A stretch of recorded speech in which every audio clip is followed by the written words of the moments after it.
Welcome to Edwin Eisendrath's It's the Democracy, Stupid. A set of conversations about our government, our politics, and the kind of country we aspire to be. And now, here's your host, Edwin Eisendrath, on WCPT 820, Chicago's Progressive Talk. Hello, everybody. Happy Saturday. Happy Memorial Day weekend. First, a bit of housekeeping. I'm going to take your calls at the 3 o'clock hour here in Chicago instead of 3:30 as I usually do. I have a guest that's going to come at 3:30 in that time, so we just switch. So be ready to call in at 3, a half hour earlier than usual. Now, Memorial Day. Wow. It's just such a catastrophic gap between what we owe to the people who died for this country and the country that Donald Trump is trying to make. But the good news for us is this week, Trump lost his Teflon. You know, the man who boasted that he could stand in the middle of Fifth Avenue and shoot somebody and not lose any voters, he is in free fall. Now, he's as dangerous as ever. And I know you'll call and tell me, but he's doing this and he's doing that. He is. He is dangerous. He's still eager to shoot people where he can, but Americans are done with him. This week, 2 federal judges showed us what that looks like. 2. In Chicago, April Perry freed the Broadview 6. These are Americans arrested and charged with felonies for protesting ICE during Operation Midway Blitz. Because of Judge Perry's determination to follow the evidence and the law, we learned the truth that Trump's Justice Department manipulated a grand jury to bring the indictments and then tried to hide that manipulation. Trump's Justice Department was so determined to make a show trial of Americans who were exercising their First Amendment rights protesting ICE that they weren't just willing to bend the law, they were eager to imprison Americans based on fraudulent indictment. Shame. But the judge stood up and did the work to find out what was going on, freed the Americans, and read the Riot Act to the Justice Department. And in Nashville, Tennessee, a judge there, Waverly Crenshaw, freed Kilmar Abrego Garcia. As a reminder, the Trump administration deported Mr. Abrego Garcia to that CCOT dungeon in El Salvador illegally. And DHS was forced to admit its error and bring him home. But Donald Trump doesn't like admitting error. So instead, he took time in the Oval Office to show reporters a doctored photograph of Abrego Garcia's hands, an amateurish Photoshop effort to display tattoos on the man's knuckles. Trump claimed the photo proved that Abrego Garcia was a dangerous member of the Tren de Agua gang. It was a lie. And it was so patently fake that Trump's real intent was to say to Americans from the seat of American power that he will arrest whoever he wants. And his Justice Department then indicted and arrested Abrego Garcia, now back in the U.S., on a charge of human smuggling. Well, this week, Judge Crenshaw freed Abrego Garcia and wrote, "The evidence before this court sadly reflects an abuse of prosecuting power." And he said it was a selective and vindictive prosecution. See, it turns out that while Donald Trump and his Justice Department endeavor to lock people up without evidence or with doctored evidence or with lies in court or with whatever it takes, because that's who they are, our system of laws and and the courage of federal judges stand in the way. Trump is out there on Fifth Avenue with his gun, but America's pushing back. And look, the other big story this week, because unable to throw innocent people he likes into prison, Trump and again his Justice Department hatched a plan to reward real criminals, those who stormed the Capitol and were convicted by juries before Trump pardoned them. Trump and his phony attorney general faked a litigation settlement to create a $2 billion slush fund to reward those insurrectionists. Enrique Tarrio, convicted of seditious conspiracy, and pardoned by Trump, says he hopes to get $5 million from the fund. $5 million of your money, by the way. But here too, Americans are pushing back. The Teflon is gone. Police officers who were attacked on January 6th have sued to stop the fund. And the very idea of this slush fund was so instantly toxic that Senate Republicans went home early so they wouldn't have to vote on it. Now, there's something, and let's be clear what that something is, because the slush fund isn't toxic just because it's corrupt. I mean, everything Donald Trump does is corrupt. This became toxic on day one because Donald Trump is no longer untouchable. When he goes out on Fifth Avenue with that gun, even Republicans want no part of it. Well, why has the Teflon come off? Why? What's happened? Why is he now in free fall? I mean, I'm glad for it, but it took a long time.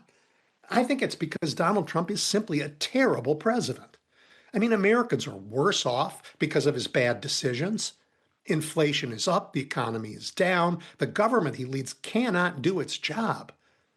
Those early DOGE cuts and his incompetent choices to lead federal departments and agencies, his personal greed, they've all stripped the executive branch of talent and focus. I mean, the Justice Department, as we've said, prosecutes his adversaries, protects his vigilantes, and channels the American treasury into Trump's pockets. But it isn't the only department he destroyed. I mean, just partial list here, right? The Department of Education is gone. The Department of the Interior is now the Department of Mining Rights. The Department of Health and Human Services is the Department of Quacks and Conspiracies. EPA now means extreme pollutants allowed. I could go on. I mean, but let's just focus on one more. The Department of Defense. Trump and Pete Hegseth want a partisan military. Imagine that. They've broken with tradition to give highly inflammatory political speeches to our men and women in arms. And they've purged the ranks of officers and promoted loyalists where they can. Dangerous stuff, right? And Trump told that military, he told the leadership they should practice on American streets. Shame. And he launched a series of wars. And his so-called leadership is so awful that none of this has given us a stronger, more lethal, better trained military. It's left us with a tired and demoralized force and one struggling with a depleted armory. And look, this war in Iran has completely, I mean, I can't say that on radio. Donald Trump is totally befuddled by the war he launched in Iran. I mean, he never gave us a reason for that war. Iran doesn't have a nuclear weapon. Trump told us their nuclear program was destroyed last year, but he talks about Iran's nuclear threat every day. He is so weak and confused that he posts aimlessly and endlessly, both about destroying Iran and making peace with Iran. And in the very same post, he tells us America controls the Strait of Hormuz and Iran must open the Strait of Hormuz. And now, instead of seeing brilliant strategic ambiguity, Americans now see a president who just doesn't know what to do. Right? Who's going to save him? He's gone in and he's dumped us in this place and he doesn't have any idea what to do. I mean, my God, Donald Trump remains dangerous. He will continue to pillage our treasury and abuse our laws and misuse our military assets. He will continue to shake down foreign governments and undermine democracies in favor of czars wherever he can, but he no longer does this with the support, let alone the consent, of the vast majority of Americans. He isn't protected anymore. We see him for who he is. That, my friends, is a wonderful change. All right, I have a great show for you today. Great show. But just remember, get ready for your calls at 3, not 3:30. Bobby Kogan joins me in just a moment. You're listening to Edwin Eisendrath's It's the Democracy, Stupid on WCPT 820.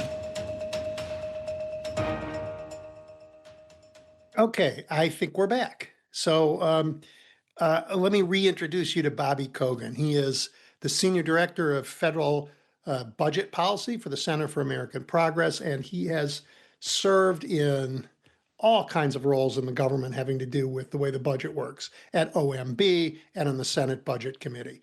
Bobby, welcome back. Edwin, thanks so much for having me back on. I have many topics to discuss with you, but I don't think this week we can begin any place else but the slush fund. Yeah. Yeah, I mean, like, how does that happen? What is that? I mean, he doesn't, I don't even, it's almost without words, because how does the president create a federal program to reward anybody, let alone felons? Yeah. So it comes from what's called the Judgment Fund. The Judgment Fund has what's called an indefinite appropriation. That's a fancy way of saying it automatically generates as much money as is needed to carry out the things that it needs to do. An equivalent, another indefinite thing, just to get this in your mind, right? Lots of times when we spend money, we say, okay, here's $10 million to do a thing. Here's $50 million to do a thing. Here's $20 billion to do a thing. Indefinite means however much it needs to do the thing, it automatically has that much. So think about something like Social Security.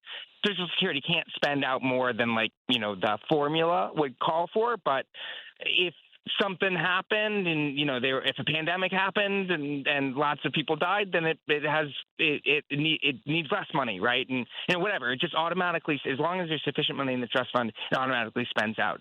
Judgment fund is the same way. It automatically spends as much as it needs to carry out the things. And the problem here is that the president is the corrupt person who settled with himself and awarded himself $1.776 billion.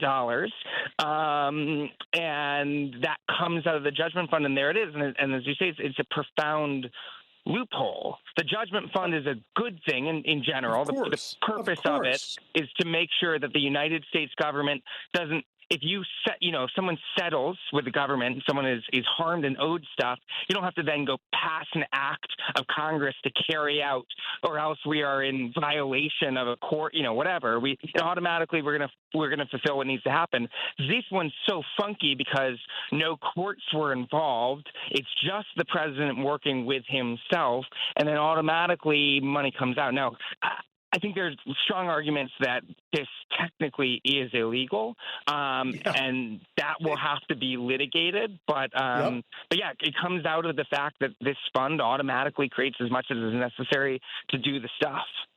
Okay, I get it. I mean, every government I know pays out settlements or judgments if they don't, and so I get that they set aside money for it. This is, of course, a fraudulent settlement, but like, why doesn't Donald Trump have to pay, I don't know, taxes on nearly $2 billion windfall? I mean, every judgment that somebody gets is taxable. Oh, wait, is this why they put in and Donald Trump can never have his taxes audited? Yeah, I mean, it is unfathomably, I mean, corrupt is just the right word. It is unfathomably corrupt. There's money that he and the people he picks, who, by the way, he can fire at any time if it's if they're not doing what he wants. It's money that they're going to distribute with very, very, very little oversight. Ostensibly, at some point, it goes to some people based on criteria that are imagined on their own. And then, as you said, this other key part of it that was slipped in at the last minute, wasn't in the original judgment, or the original deal. There's this key part at the last moment that the president can't be any like ongoing audits for prior for prior tax filings or whatever have to stop indefinitely. And of course, the New York Times has estimated that he probably owed over $100 million from kind of unpaid taxes here.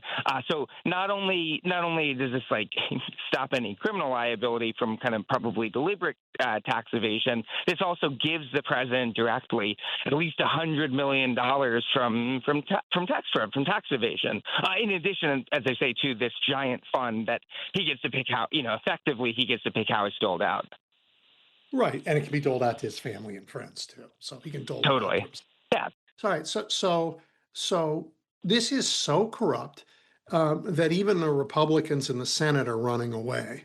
They're not trying to stop it, but they surely don't want to be on the record voting for it. So they did what Republicans are really great at. They took an extra vacation day in order not to have to put their name on it. But they can't avoid it, can they?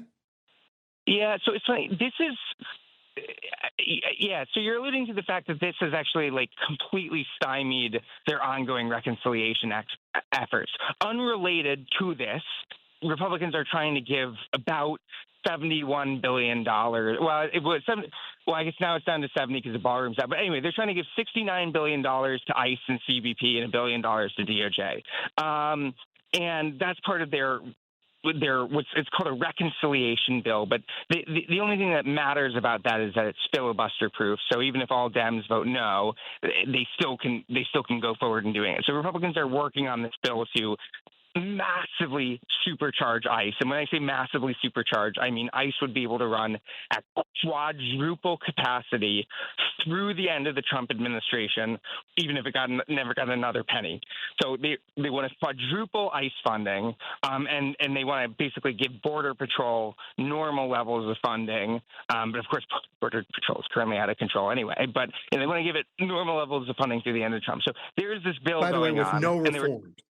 No reforms. And it's actually, and I want to actually be clear, it's not only no reforms, it's actually worse than no reforms.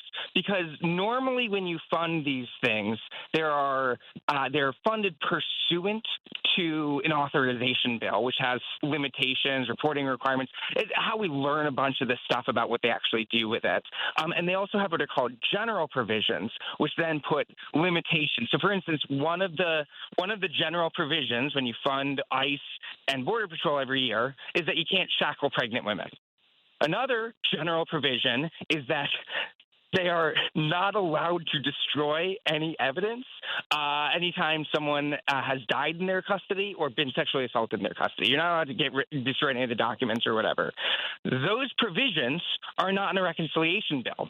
And so by going through reconciliation, they not only are not doing any additional reforms to stop the madness, they are also having less oversight than we typically have and more ability to do what they want. And they say, well, you can't do that in reconciliation. But that's not actually true. It violates the Byrd Rule, but the Byrd Rule is not self-enforcing.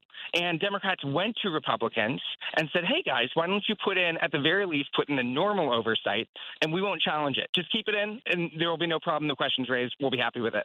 And Republicans said, no, we're going to do it this way with complete lack of oversight. So it's not only no reforms, it's worse. Yeah, it's worse. Now they can shackle pregnant women. Now they can deny entry to members of Congress. Right, that's another general provision. They can just, they can. I don't want to say they can destroy because there is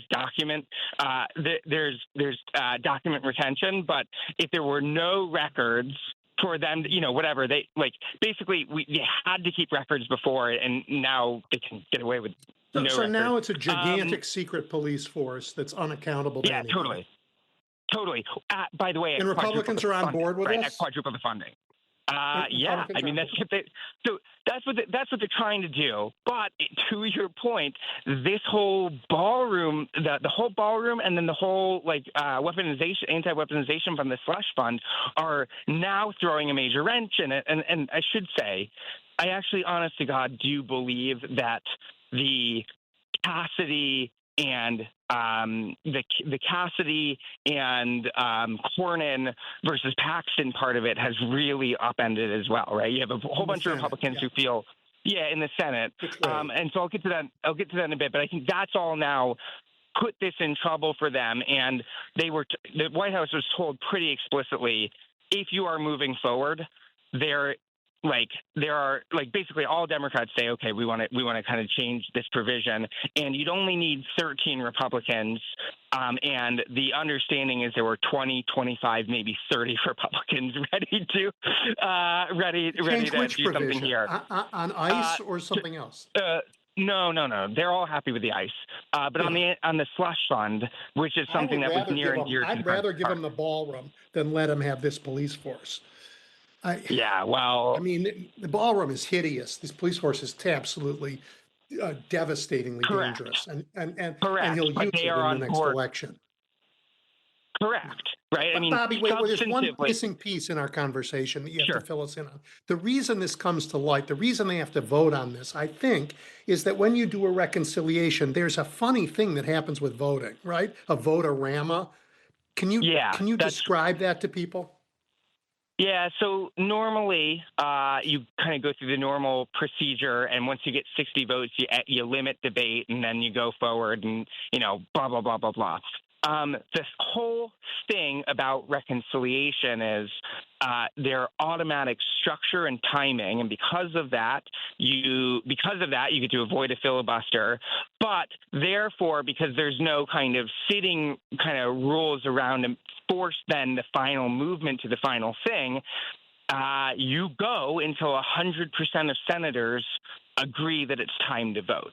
Once you've kind of gotten onto the bill, that's what's called votorama, and Hmm. it lasts anywhere between 13 and like 30 hours. You can't actually drag it out for forever because you have to actually be there.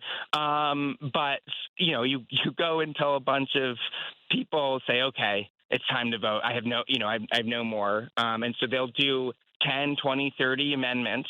And they'll go through, and you can force the other side to vote on stuff. And so this is the mechanism through which Democrats would have forced or will force a vote on going after this slush fund. Republicans have preemptively dropped the ballroom on their own because they didn't think that they could deal with it. And it's where Democrats will force amendments on the hopefully on the general provisions that I talked about, on some, reining in some of the money. The problem here is that the Republicans are 100% on board with all the ICE and Border Patrol stuff they're doing. So that we will force votes on it, but none of them Lose will be those votes. adopted. Right. Yeah, But we the might slush want fund to is a win a vote on the slush fund. yeah, the slush fund is a weird one because the Republicans are apoplectic over it because they. It's for different ones for different reasons. It is something that is genuinely breaking through to people who are not really paying attention. Normal people will say, wait, what do you mean the president gave himself like nearly $2 billion? Normal people get frustrated by that. Immigration is the president's least bad issue. He's pulling underwater on immigration, but it is his least bad issue and is the one that the Republican base supports the most. So if you think that most members of Congress are more afraid or only afraid of losing in a primary, not in a general election, that's a major part of the problem here, right? A lot of this comes back to we've gerrymandered and created too many safe districts and blah, blah, blah. That's a major problem for like democracy right here. But nonetheless, right, these members are fully in support of all the the police force that will ravage communities, that has been killing citizens and non-citizens alike, that have been breaking up families, that have been sending people just trying to work it's not even sending them home, sending them to countries they've never been to with Yep. language they don't speak. That they're all in favor of, but it has been stymied because they feel that they can't vote for and can't support and can't defend this ballroom. Some of them are unhappy because money will go to Jan 6ers, and they genuinely feel bummed about Jan 6ers being paid for being, trying to overthrow the government. I mean, a lot of members, even if they cosplay and pretend that it was not a big deal, a lot of members were there on Jan 6 and hid for their lives and were afraid they were going to die. So a lot of members don't actually want those people to be given payouts. And then also, I alluded to this earlier. Honestly, I think in the Senate, a lot of people are really bummed about the Cornyn Paxton thing, because it's one thing to go after someone who's a pain in your side for everyone, but Cornyn, you don't get to be in leadership unless you are a party stalwart who works really hard to kind of defend everything you're doing, brings in money, is good at talking to people, is well liked. Cornyn was really well liked, or is really well liked in the Senate. He's there for a reason, and I think it was. I mean, we all know, you and I, and everyone listening to this show knows that the president is loyal to only one person, that's himself, and that he will turn on everyone. But I don't think they all thought that. And I honestly think that the Cornyn thing, I've never seen quotes from Republicans like I've seen kind of post-Cornyn. And so I think that in combination with him doing, it's a really clear, eye-opening moment where you say, oh, my God, he's going to screw us. He's only in it for himself. And then also to then immediately have him give himself $2 billion, then they say, oh, yeah, he's really in it for himself and not us. So I think those two things as a combination made it really tough. And then Republicans, they just gave up. They went home. They get, they're back for they'll be back in 2 weeks. They don't know what they're doing because they don't know how. This is a major impasse for them. They will find a way. There is no scenario they're not giving tons and tons and tons of dollars to ICE that is completely unaccountable. We are not prepared for what is going to happen to America because of that. It is really bad. But this is also an impasse for them right now. Does this reconciliation bill also include more money for the military? No, for this one. They're imagining it in the third reconciliation bill, which I think will be tough for them to land the plane on, because in that third reconciliation bill, that's where they're also imagining more cuts to the social safety net, more tax cuts for the rich, and more money for the military. So TBD on all of that. Oh my God, they're repulsive. So part of the going into reconciliation, you have we talked about this last year ago. There's the parliamentarian who has sort of increased power in this moment because some things are allowed in reconciliation and some aren't. And we talked about this, that the Democrats are much better at understanding what those rules are and making the case before the parliamentarian. That's right. And so Donald Trump has now gone after the parliamentarian by name and is trying to get her fired. Yeah, that's right. So Democrats won a couple things. We knew going in that there was very little that we could win on for this, because at the end of the day, reconciliation is about changing government dollars and cents. So if you're just trying to give money to ICE, well, that's a pretty straightforward thing. You're having the government do a government thing. That is definitionally allowed in reconciliation. So the bulk of what they wanted to do would always have been allowed.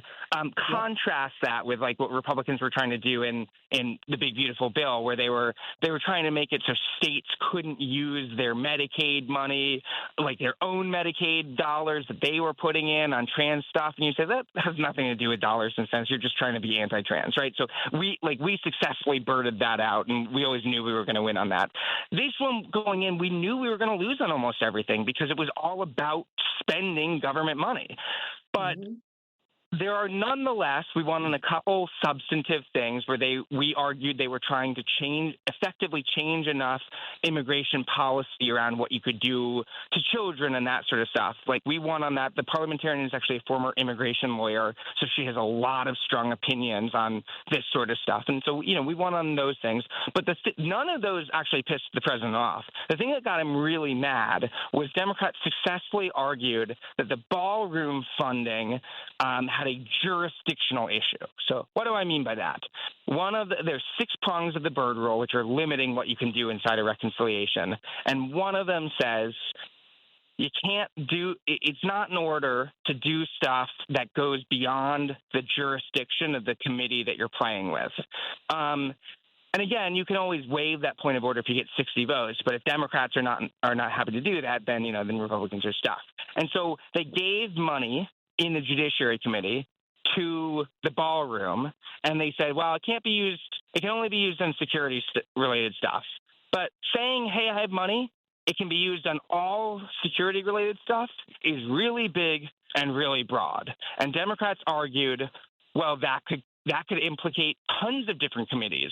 That could be used to build fencing. That could be used to build actual major parts of the ballroom, right? We are, and that falls into different committees' jurisdictions. That could be used to get military stuff, which falls into different. So we argued successfully that it could be used in a whole bunch of stuff. The parliamentarians said, yeah, you're right. Like, you can only actually do the judiciary parts, which are Secret Service things.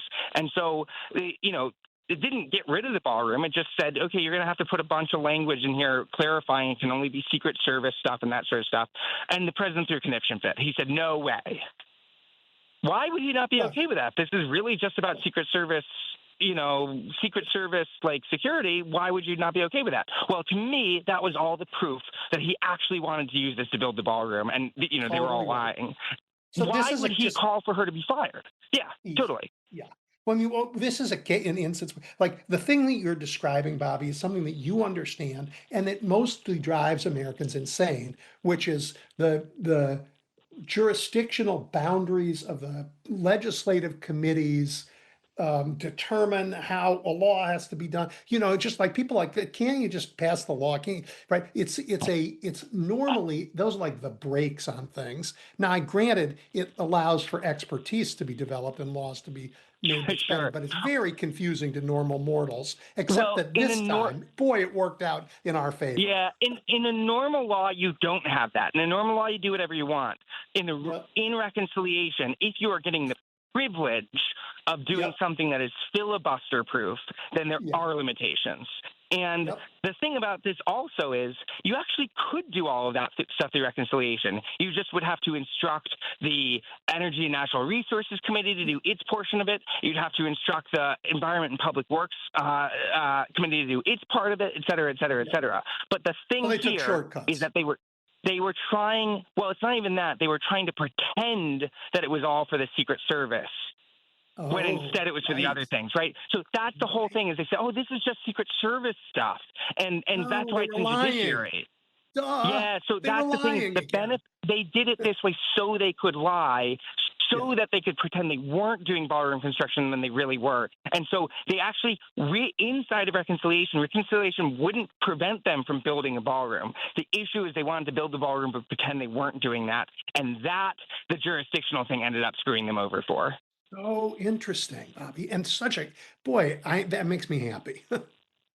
Yeah, it's great. It's great, right? Like that's just it, And if they wanted to, they could go amend the budget resolution, give an instruction to Energy and Natural Resources, give an instruction to Environment and Public Works, say we're going to build the ballroom and do it this way. But they're too afraid to do that. They don't have the votes to do that, so they wanted to do it in a sneaky way instead. But of course, they don't even have the votes to do that as well, because as I said, it's one of the things where Republicans feel uncomfortable. They took it out on their own because they didn't think that they could defend building a freaking ornate ballroom when people are struggling to pay rent and struggling to buy gas and struggling to buy food. How do you honestly say to people, yeah, we spent $1 billion building a ballroom, which we said the president was going to build his own. We spent $1 billion building the ballroom, and we gave you no money for rent. We gave you no money for food. We gave you no money. That's really hard. $2 billion on insurrectionist payouts.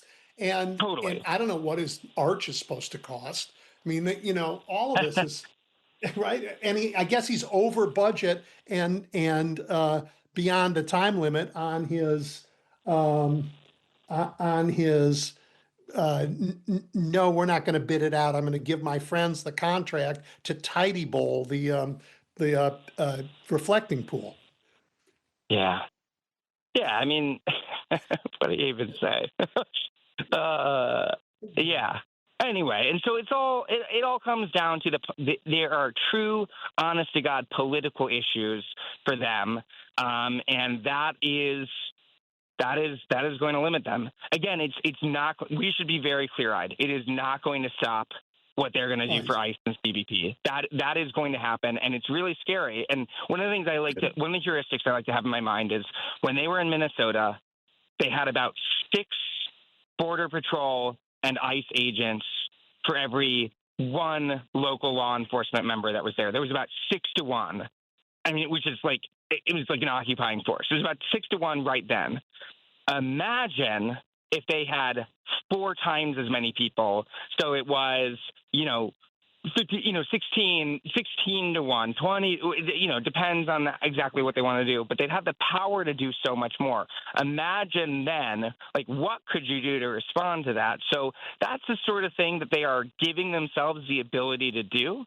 And it's really genuinely terrifying. And I don't think anyone is prepared for that. And what is so frustrating. How can we prepare for it? I don't know. I mean, I'm not prepared. I don't know what I'm supposed to do as a citizen, But the idea that Minnesota is now criminally charging some of the ICE agents who were there should set some. I mean, that kind of thing is the way we push back. The federal government is helpless here. The Democrats as a budget person, like, I can say what Democrats, if they win in November, I can say what they should do to work on it. But like, as a private citizen. Okay, sure. Actually, that's a good lead up. Yeah. So what they should do is they should demand the money be rescinded. That's a way of saying you peel back the unused parts. And when Democrats controlled Congress in the Biden administration, they gave $80 billion to the IRS to go after tax cheats like the president. And they rescinded it. Trump rescinded it. And it's exactly right. So when Republicans retook the House in 2023, they made going after that money the cost of doing business. So we gave $80 billion, and obviously we used some all along the way. But in the first year, they said, you are going to peel back $21 billion of that. And in the second year, they peeled back another $20 billion. And then this year, they peeled back, I can't remember, $15 billion or whatever. But now it's basically all across everything that's been peeled back and the money that's been used along the way. It's now gone. Like, yes, we get to use the money along the way, but like, it is gone in 3 years. They peeled back like $55 billion of the $80 billion. And Democrats should do the same. Democrats should say, cool, we will. You have 2 options. We can have a government shutdown, or we can peel back this money like you guys did to us. And that's what we should do. We should start peeling back, multiple tens of billions of dollars at a time.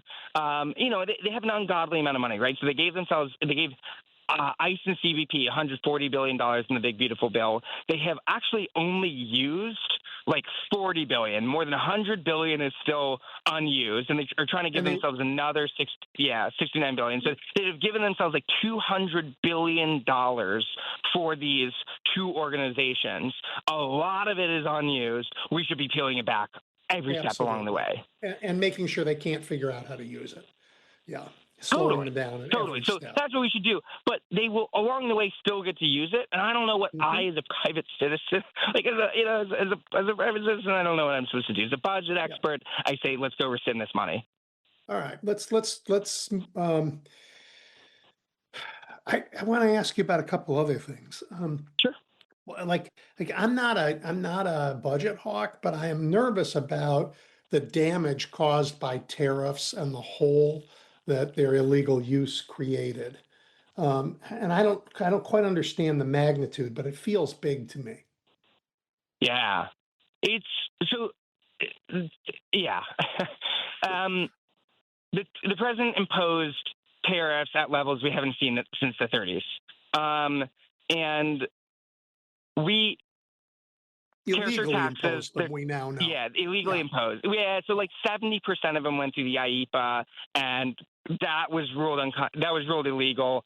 The remaining 30% were still ongoing, and then now he's used a different mechanism, Section 122 tariffs, for his kind of replacement, but that was just struck down in a court. So like TBD on what happens with this. There are ways. The reason he was using IEPA is it gave him the most flexibility. There are definitely legal ways to do some tariffs, but what he wanted was the ability to basically corruptly use tariffs, right? Like he wanted the ability to say, do what I want, or I'm gonna impose a tax on my own citizens, but in a way that hurts your economy, right? Because the whole idea was it was pulling back trade. And what's so funky about, like whatever, they're really dumb. The concept is we're taxing goods that are coming into the United States. And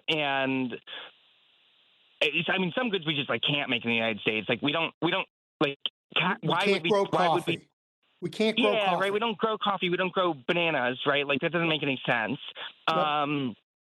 But even still, right? Like if can't even if we do grow it, like if do our own or whatever, like if Canada does it like 2% cheaper, well, maybe that's a good thing. Maybe we should just buy it 2% cheaper, and then like maybe we think that global trade is a good thing. And so tariffs, over time, basically, like really diminish and diminish and diminish. The big problem with some of the trade stuff is, what if the only reason someone's doing it cheaper is that they are massively underpaying? Like, what if, once you discount for the fact that they're massively underpaying people, they're doing it the same thing, then all you're really doing is you're paying for worse labor. And so that's like the argument for like some sorts of tariffs and some situational things. But what the president did wasn't that, right? He was using it to kind of corruptly influence like global economy, other countries, et cetera, get payouts. He would lower tariffs as people like gave money to his like crypto coins or, whatever, right? Like it was doing corruptly.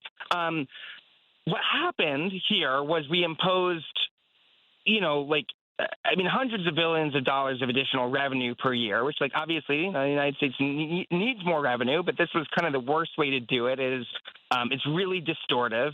That's like the economic term of saying it like pushes and pulls the economy in a way that cuts growth and therefore makes us all poorer. It's very inefficient. Yep, very inefficient. It makes us all poorer because we get less growth. It also makes us all poorer because our goods cost. It just costs more to buy stuff, so it drives up inflation. Right? Yep. Yeah, it's inflationary, and there's basically no gain for it. And companies have passed nearly 100% of the cost on, but along the way they actually only passed like 50% of the cost. Like maybe the average between when the tariffs were illegally imposed at the beginning to when the Supreme Court struck them down was they probably only passed 50% on because they were hedging. So the companies were eating some of the costs themselves of these higher prices, but they were passing about 50% on to people like us. And now they get their money back. This is, ironically, the tariffs kind of muted the apparent impact of all the Trump tax cuts and made kind of the deficit outlook look a little bit better than it was. But now when they go away, you get to see just how expensive the Trump tax cuts were in the beginning that have, kind of robbed the United States of hundreds of billions of dollars every year. And companies are now starting to get money back. I think the estimate is maybe $175 billion was illegally kind of imposed. Not all companies will do it because they all, some of the bigger ones know that Donald Trump is looking to see who gets the money back, and he will punish companies that are taking it back. So it's another kind of corruption of our government and corrupt use of kind of the executive power. But anyways, they're starting to come back, and I think the estimate is maybe around 15 billion of the 175 billion has been kind of returned so far. Of course, it goes to the companies, which pass some of the costs on, but not all of the costs. So they kind of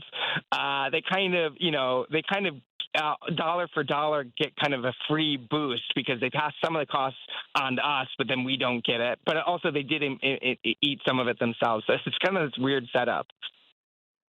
It's very strange, but it puts now we are faced with his tax cuts for the corporations and the wealthy, and how big a hole is that? Yeah, so it's around $500 billion per year. $500 billion per year come from the Trump tax cuts. It's just genuinely mind-boggling amount of money.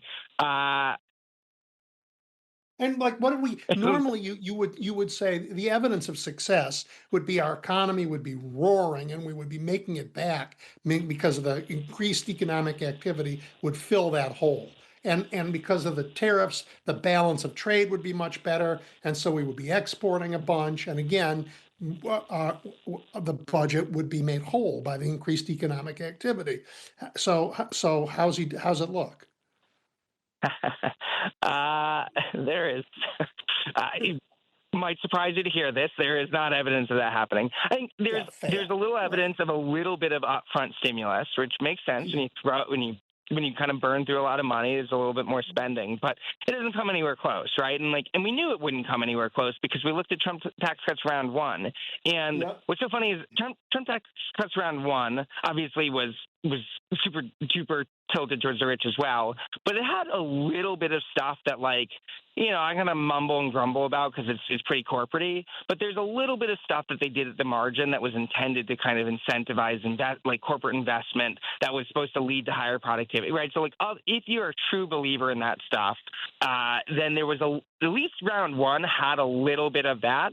This time around, there was nothing of that, and so even the hardcore supporters of Trump tax cuts round one, the people who were really believe in cutting taxes for corporations or whatever, this time around we're like, what are you even doing? These are wasteful tax cuts that are just giveaways and don't do anything useful. Okay, so here we are.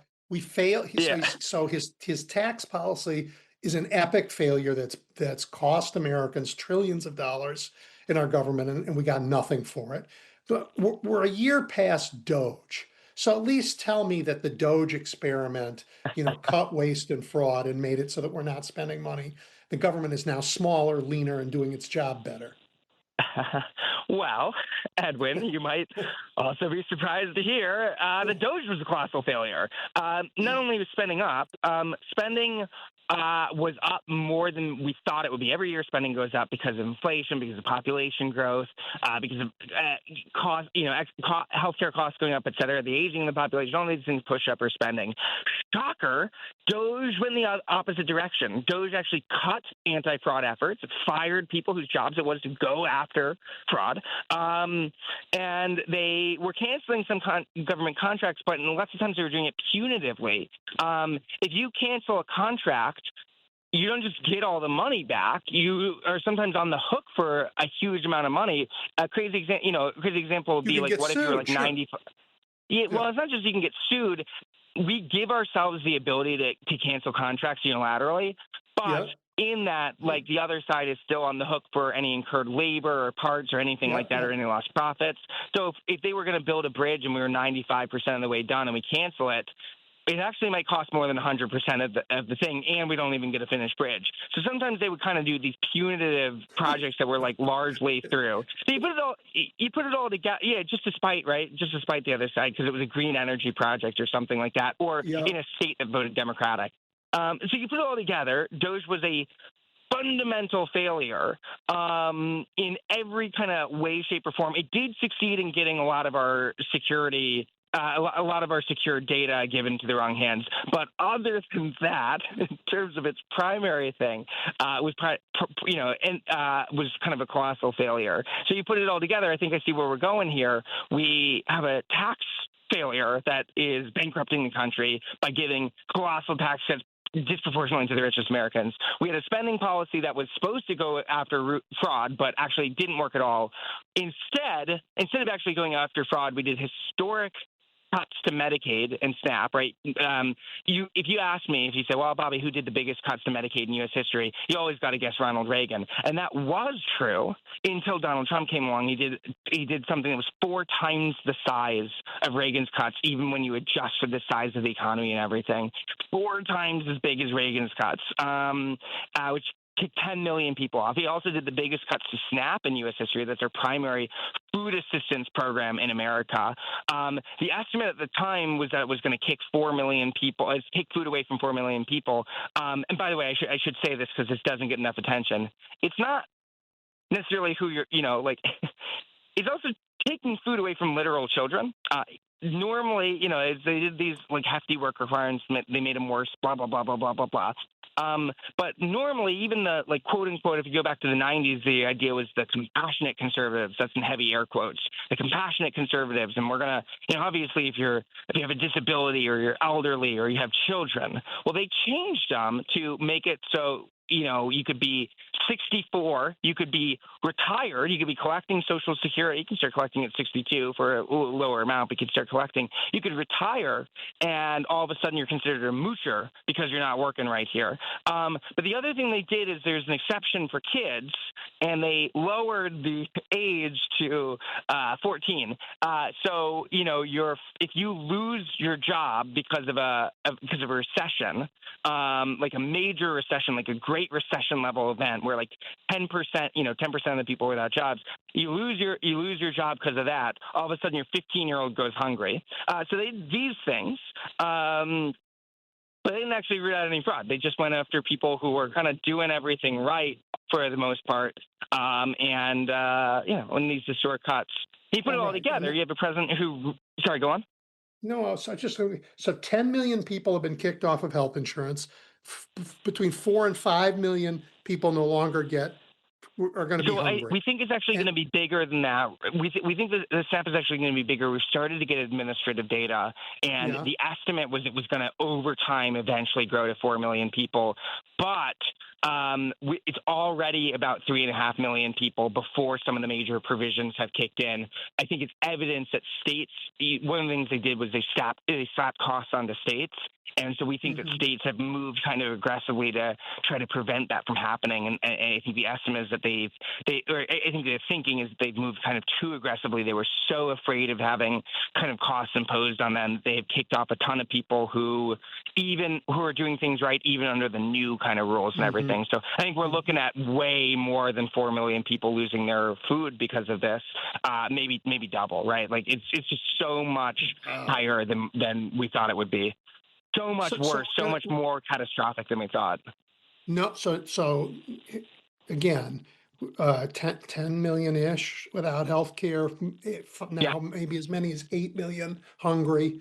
And this whole question of fraud used to be, there were people in the government who were looking for it. They were inspectors general. There were people in the Justice Department. This was their job. Now we have J.D. Vance with his fraud commission, which is just politics. J.D. Vance doesn't have any expertise in fraud. He doesn't have people who can do the accounting about this. It's just like, who can I say I want to charge with fraud? Yeah, and I mean, it's an excuse. They've tried to illegally impound funds since the beginning, right? That's where you illegally don't spend money you're supposed to spend. And they have tried a whole bunch of different kind of justifications, but they have now landed on fraud as a justification to withhold Medicaid dollars to states, or TANF dollars to states, or CCDBG dollars to states, all sorts of stuff where the government is legally required to give money to states to help people with childcare or food or, whatever. And fraud is the newest iteration they are trying for illegally withholding these dollars. Yeah, and then all of that's in court, and we'll see what happens. But it's so this is their impoundment strategy. They also are guilty of deficiency problems, of spending money that Congress didn't give them to spend. Yeah, that's right. Yeah, so they're messing with kind of both sides of the ledger. They're illegally not spending money that they must spend, and there have been a couple instances of them illegal. I mean, it's really only during shutdowns, but spending money that they don't have, right? So, for instance, during the first shutdown, they paid the military like R&D money with like shipbuilding money, stuff you're not allowed to do. And this TSA, time around, the last one. Yeah, exactly, right. And obviously they were doing it in more limited capacities. Staying within department or agency or whatever. But you saw kind of, they had a couple words here and there that implied that they thought that the only limiting factor was them. And that's the really scary thing, right? Like, when I tried to when I would try to get to my the conservative Hill staffers I talked to, trying to get them to be like, you guys have to understand this is a big deal. I tried to give them an example of well, what if the other side were doing it? Let me come up with something that kind of hits this level of, we're just moving money around, and we know you go apoplectic. And I was like, imagine I don't know, president, whatever Dem President Newsom, whatever, President AOC, President Bashir, anyone you imagine someone takes takes ICE money and uses it to fund like FEMA climate mitigation efforts. Right? So like, what if we took your leftover ICE money and used it on like climate change? Just because it's still within DHS, like you would drop impeachment articles like the next day, like you would, and that's for that. The reason it's impeachable is because the right to make those decisions is Congress's.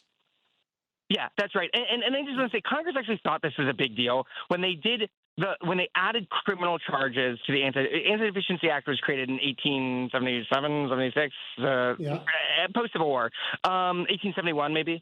I think 1871. Anyway, they added criminal charges in 1905, and at the time they said this is they said if you deliberately do it. By the way, it's a big deal. Even if you accidentally do an Anti-Deficiency Act violation, you have minimum 1 month suspension without pay if you accidentally do an ADA. When they created it, they did 2-year jail penalty, and they did a fine.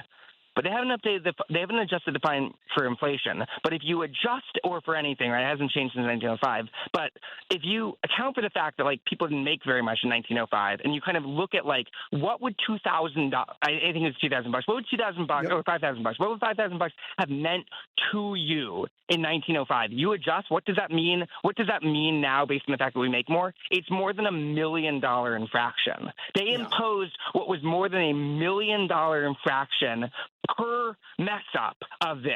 That's how big a deal. I hate to ask Congress this, but is there a statute of limitations on this? There is. It's 5 years. So if we win the presidency back, it may be possible to. I should say no one has ever been prosecuted, not only successfully or whatever. No one has ever been prosecuted under the Anti-Deficiency Act. But we've also never seen people flagrantly disregarding the Anti-Deficiency Act. So I do think we will see our first ever, as long as Trump doesn't pardon his entire cabinet, which might happen. It might happen. Well, we've run out of time, Bobby, and I can't believe it. It was 45 minutes. It's flown by. Again, I really appreciate your expertise and your time. And I love these conversations, so let's do it again sometime. Hey, thanks so much, Edwin. Happy to come back anytime. Thanks for having me on. You bet. Take care. All right, everybody, we're going to break from the news, and then we're going to turn to the Middle East when we get back. Stay tuned. You're listening to Edwin Eisendrath's It's the Democracy, Stupid, on WCPT 820. All right, everybody, I have a treat for you. Greg Carlstrom, the brilliant Middle East correspondent for The Economist, is back. He is based in Dubai. The last time we talked, he was in Riyadh. I think, Greg, you're in Washington today? I am. That's correct. Yeah. I hope you can help we poor Americans become a little less confused about what's going on in that part of the world. Because the information we have here is just, I don't even know how to characterize it. The president tells us in the same post that he's in charge of the Strait of Hormuz. And yet, without pausing, he says, and without irony, Iran has to open it or else. Okay. He tells us we won the war, and now that he's considering bombing Iran to oblivion again. What is the status of this conflict? Well, I'm not sure I'm any less confused than you are. I've been in Washington for the week to do meetings with exactly with officials, with diplomats, with people on the Hill, and the prevailing sense here is confusion as well. I mean, I think we are, in a sense, we're in the same place that we have been since the ceasefire took hold on April 8th. That was meant to buy some time for talks about a deal to end the war. It was a ceasefire. It was an agreement to keep talking about an agreement. What's being discussed now, almost 2 months later, what's being reported over the past few days, is what's being described as a letter of intent between America and Iran. That is what they are negotiating right now. That is not a final agreement. That will not deal with the outstanding issues around Iran's nuclear program. It's unclear how much sanctions relief the U.S. is prepared to offer in that agreement. It would effectively just be an extension of the ceasefire to buy more time to try and work out those details. It does seem as if we're getting close, perhaps, to that framework agreement. But again, that's not a comprehensive war-ending deal that resolves all of the outstanding issues between the U.S. and Iran. Okay, so, and you said it, the issues that you listed were the sanctions relief and the nuclear material. There's also this discussion of tolling, maybe with Oman at the mouth of the Strait of Hormuz. Is that also on this list? It's been discussed, and the Iranians continue to insist on this toll booth mechanism. The Americans continue to reject that idea, as do many other countries, the Arab countries in the Gulf, European countries, just about everyone rejects this idea. I think in practice, it's going to be very hard for Iran to enforce such a mechanism without the consent of Oman, which you mentioned. It's the country on the other side of the Strait of Hormuz. The usual shipping lanes through the strait go through Omani territorial waters, not through Iranian territorial waters. So to charge tolls in peacetime, you would need Oman's consent. Now, they have spoken to the Iranians about this idea. They've had some meetings over the past few months, but I find it very hard to believe that they would actually go along with it, because the reaction from their neighbors in the Gulf, from other countries, would be furious. So I think what's more likely to happen is this toll booth concept it's a negotiating ploy for Iran. It's something that might not even be workable in practice, but it's something that they can trade for American concessions, perhaps more extensive sanctions relief, things like that. Okay, so the discussions going on today, I guess, are about whether we will have a letter that determines the shape of future negotiations on these points that you've outlined, or whether we are going to once again aim at a target list. Is that right?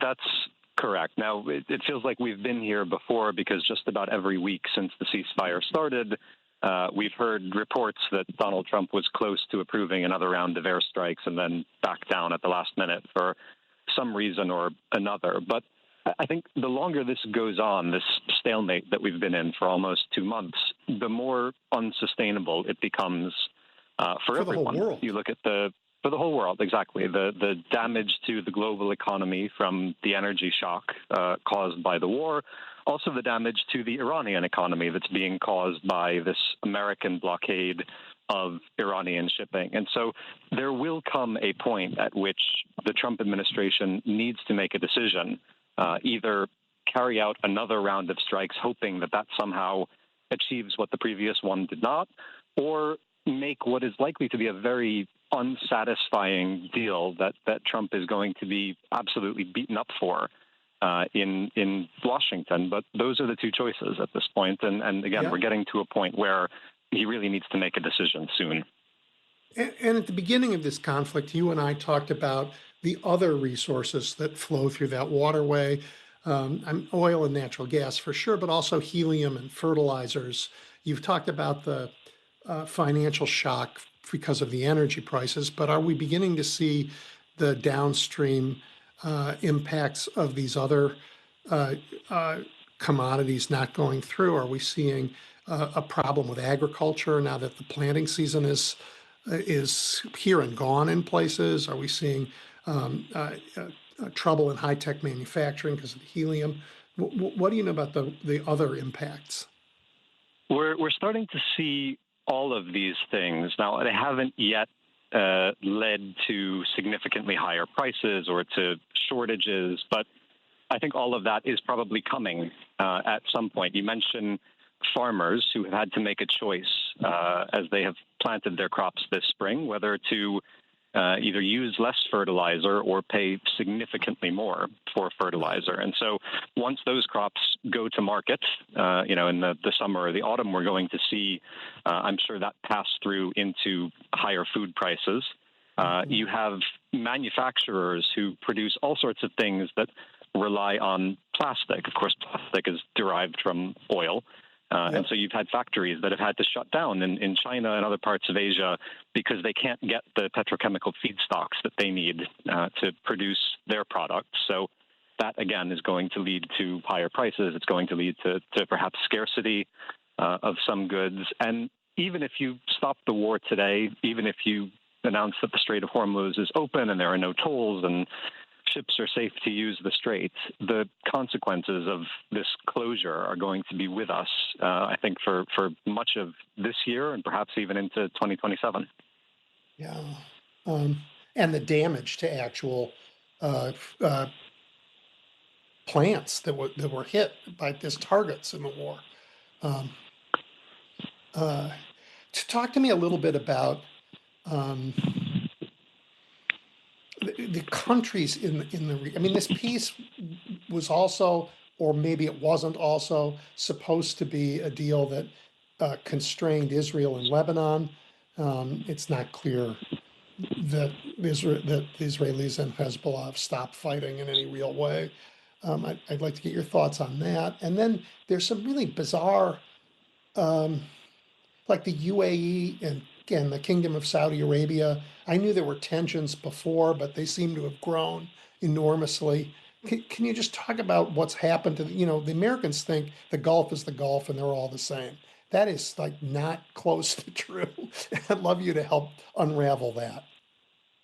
It's not true. And you've seen at various points throughout the war and the ceasefire, you've seen a real divergence in the positions of Gulf countries, where on one end of the spectrum you had Oman, which has been against the war since the beginning and has often sounded almost sympathetic to the Iranians, whereas a country like the UAE, which has been attacked thousands of times by Iran during the war, has been attacked more than any other country in the region, until recently sounded extremely hawkish on Iran, was urging the Trump administration to continue the war, to keep fighting until the regime was either overthrown or hobbled.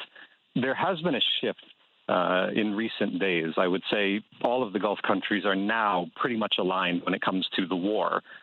They have all lost faith in the Trump administration. They have lost faith in the idea that there's going to be some sort of positive change in Iran, and they're very worried about what another round of fighting would mean in terms of damage to their infrastructure and their economies. And so all of them, including the UAE, this week have been urging Trump not to resume fighting, to make some sort of a deal with the Iranians. They're worried about what that deal is going to look like. They're worried that it might empower the regime in Tehran, but they think that is a less bad option than resuming the war. Mm-hmm. And Israel and the UAE have grown closer during this conflict, but their needs with regard to Iran are very different. They've grown much closer. I mean, we've had Israeli air defense systems deployed in the UAE, manned by Israeli personnel, shooting down Iranian missiles and drones. Unheard of for Israel to do that in a foreign country, certainly for an Arab country to permit and encourage Israel to do that. So this is it's a profound shift in Israel's relations with at least one of the countries in the Gulf. So they have grown closer, and it's part of a broader, I think, outreach that all of the Gulf states are doing right now, where they are nervous about America as their security guarantor. This country that was supposed to protect them ended up dragging the whole region into a war. And so they are looking for other middle powers now to align with, to try and protect them. The Saudis have a defense pact with Pakistan. There are now Pakistani troops stationed in Saudi Arabia. Qatar is trying to deepen its defense ties with Turkey. The UAE, not just with Israel, but with South Korea. They've been buying a lot of South Korean weapons over the past few months, and their defense relationship is growing tighter. So they're all scrambling for new allies. They can't replace the United States with any one of these countries, but they are looking to hedge, to diversify their relationships. Yeah, all of which says to me the United States is in a worse position in the world than it was before this began. I mean, is that debatable anymore? Or, I mean, have the United States' relationships been, am I wrong to think they've been deeply damaged? No, I don't think that's wrong at all. I think America's standing in the Middle East, America's relationships with its allies in the Arab world have been damaged by this, again, because they've been dragged into this war against their will. I think you have American allies in other parts of the world, in Asia, for example, where we've seen the most severe impact from this energy shock in countries like India, where there are shortages of cooking gas, for example, right? And so countries like this, I think, are furious with the Trump administration for dragging their economies through this crisis. Countries in Europe are not just opposed to the war, but they're also frustrated now because they have ordered weapons from the U.S. They've made deals to buy American defense kit. The Trump administration is now telling them, sorry, we can't deliver these things because we've used up these munitions in Iran, or we need to send these weapons to Gulf states instead of you. So the Europeans are annoyed about that. There are all of these second-order and third-order consequences that I think are doing real damage to America's standing in the world. Yeah. I was going to get here later, but I'm going to do it now. So just turning to Europe for a second, with Trump reneging on the deals to sell arms to Europe, and on the other side of Europe, Russia appearing far weaker, Putin far weaker than he did 2 years ago or 3 years ago. That gives Europe both new opportunities and important new responsibilities in the world. Do you have any sense that they see both the opportunities and the responsibilities, and they're willing to step up? I think they see the opportunities. Whether they're going to be able to seize those opportunities remains to be seen. But, again, if we look at countries in the Middle East that are looking for new friends right now, they are looking to the Europeans as well. The UK has had fighter jets stationed in Qatar since the beginning of the war. They've helped shoot down drones and missiles. The French have been doing something similar in the UAE. That's all been very well received. The Europeans are talking about contributing to some kind of a maritime mission in the Strait of Hormuz after the war ends, basically to reassure commercial shippers that it is safe to go back and forth through the strait. Again, that won't happen until the war ends. They don't want to get dragged into a conflict between the U.S. and Iran, but they are interested in doing that. And then you look at, what the Ukrainians have done over the past couple of months, where President Zelensky made a trip to the Gulf. He visited 3 Gulf countries.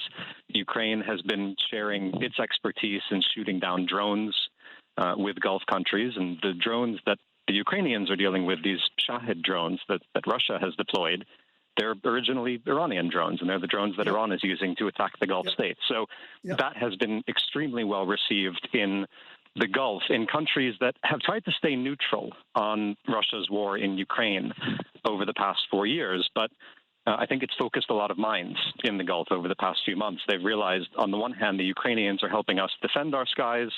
On the other hand, the Russians are providing targeting information to Iran to help Iran strike at targets in the Gulf. So particularly on this defense stuff, the Europeans are trying to play a bigger role in the region. The question is, will that be sustained, and how much more are they willing and able to do?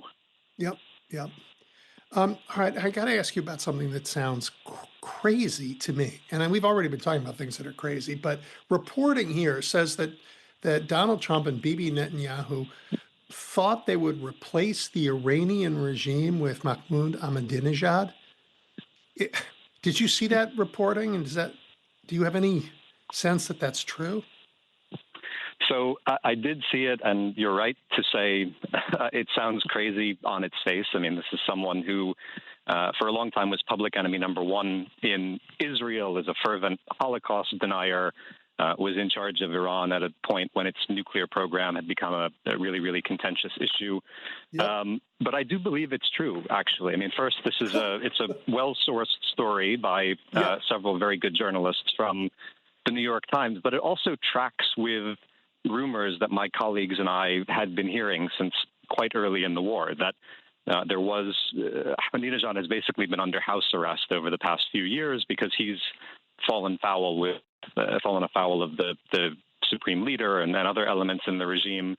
And so the rumors that we were hearing were that essentially Israel carried out a strike near his house, meant as a sort of jailbreak, right, to allow him to escape and go into hiding. And I do believe that there was a hope to install him as some sort of leader in Iran. Now, that was never going to work, right? It was an unrealistic idea from the start, the idea that one person could single-handedly take control of this regime the way Delcy Rodriguez did in Venezuela. That was rooted in a deep misunderstanding of Iranian politics. So it was a kooky idea from the start, but I do believe that it was the idea that the reporting is accurate. Again, it wouldn't have worked in Iran, as you say, but I don't know. In Israel, it wouldn't have worked either. I mean, Bibi Netanyahu spent a decade telling everyone in Israel that Ahmadinejad wanted to take a nuclear weapon to Tel Aviv. I don't know how he would have sold that. None of it makes sense. Well, I don't know how he would have sold that. I don't know how he's going to sell any of this. The war has become, I think, a very big liability for him at home. He's facing an election which has to happen by the end of October. It might be brought up and it might happen a little bit sooner than that. He had hoped to go into that election having won the war in Iran and being able to tell Israeli voters, we have vanquished our main state adversary. It's no longer a threat. Instead, he's going into that election with an indecisive outcome in Iran. What will look from an Israeli perspective like a very bad deal between the United States and Iran. At the same time, as you mentioned before, in Lebanon, still fighting Hezbollah there. There's nominally a ceasefire in place, but it's not being respected on either side. The fighting is continuing. Gaza remains an absolute disaster area 6 months after the ceasefire, and there's been no progress on disarming Hamas or trying to create some new government in Gaza. So all of these wars look very inconclusive, and that's not a good thing for Netanyahu heading into the next election. No. And it looks to me, and I may be reading the tea leaves too closely, I'd love your thoughts on this, that Donald Trump, who was an enabler of some of Bibi Netanyahu's worst instincts, with his board of peace, he was going to solve Gaza, and he went arm in arm with him into Iran. It looks like there's some strategic separation going on. I'm reading reports that say, oh, you know what, it was Americans' missiles that were defending Israel, not the Iron Dome. And so the depletion of American stocks happened defending Israel. And none of that messaging helps. A, it may be true, and that's very curious. And B, it certainly doesn't help Bibi Netanyahu. It doesn't help Netanyahu, and it doesn't help Israel as a country in the long run. I mean, it's been interesting to me to look at polls of public opinion in the United States. We did a survey a while back where we asked Americans who think is going to benefit from the war in Iran. Will Israel benefit? Will the United States, Russia, China, et cetera, et cetera? And more Americans, significantly more Americans, thought Israel would benefit than the United States. It was something like 55% thought Israel would benefit. Only about 30% of Americans thought America would benefit. So this idea, which seems to be widespread, that America was fighting a war for the benefit of some other country, but not for the benefit of the United States, I think in the long term, that is going to be a real problem for Israel's standing in Washington, for its standing more broadly in the U.S. I think there's going to be a significant long-term impact from this. Yeah, I do too. All right, I have one other topic, and it's a little off message, but your magazine is called The Economist, after all. I wonder if you have any thoughts, because we've seen a lot of it used by folks related to this war, on crypto. It's being used to launder an awful lot of money. And it's also being used to make the Trump family fabulously wealthy. So we're not regulating it in any meaningful way. And I wonder if you have any thoughts about or information about how it's been used in the war and by folks over there. Well, and I think this is one of the great ironies of this war and this moment in American politics. Cryptocurrency has been a lifeline for the Iranian regime. As you say, they have used it to launder money from overseas, to evade American sanctions. They have, in some cases, as they've tried to charge these tolls on ships passing through Hormuz, they've insisted on payment in cryptocurrency. Some captain on a tanker in the Persian Gulf has to come up with $2 million in stable coin and transfer it to the Revolutionary Guard to be allowed to pass through the Strait of Hormuz. They've been doing it during the war, but they were also doing this before the war. It was a very convenient way for them to bypass sanctions. As you say, you would think that this would get the attention of people in the Treasury Department and the U.S. government, and they would want to crack down on crypto. But because the administration, because Trump and his family and Steve Witkoff, his Middle East envoy, and his family all have a vested interest in cryptocurrency firms, I don't think we've seen as aggressive of a campaign as we should. So at the same time as America is fighting a war against Iran and Iran is using cryptocurrency to fund that war, we have an administration that is also profiting financially from crypto. It's ironic. Ironic is one word for it, for sure. Yeah. I mean, we have our soldiers are being targeted by Russian intelligence, and the president says, we do the same to them, but he hasn't been outraged by that, hasn't decided to even release the weapons that we have promised Ukraine. So a very, very frustrating time. And you're in Washington, where the Senate is run on vacation, the House is run off on vacation, both a little bit early because they were uncomfortable with votes they were supposed to cast, but they were politically unpopular. So does that happen in other countries where legislative bodies, when they get a tough vote, they decide to go on vacation instead? Well, I mean, in the countries that I cover, you tend not to have legislative bodies, so right, I'm not sure that I can. I'm not sure that I can speak to that. But no, I mean, it was remarkable this week, the vote in the House. Not just that they ran off on vacation, but they had a series of votes scheduled on Thursday. The last of which was meant to be a War Powers Act vote, and there was a possibility after it cleared the Senate that it was going to clear the House, right? So my understanding is the House started going through the first few votes, which were symbolic, naming a post office or things like that. And they got to the last of those pre-War Powers votes, and they realized, there are several representatives who aren't here, right? There are absences, so we don't have the whole Republican caucus here. We're going to lose. And so they gavelled out. In the middle of this series of votes, they just decided to adjourn for the day and then go off on a long vacation. I mean, the level of political cowardice and the abrogation of the constitutional prerogative to declare war, which is Congress's prerogative. It's shocking. Shocking. Well, I'm afraid that has to be our last word because we're out of time. Greg, your reporting is fabulous. Tell everybody where they can find it. It's at economist.com or, of course, in the weekly edition, the weekly print edition.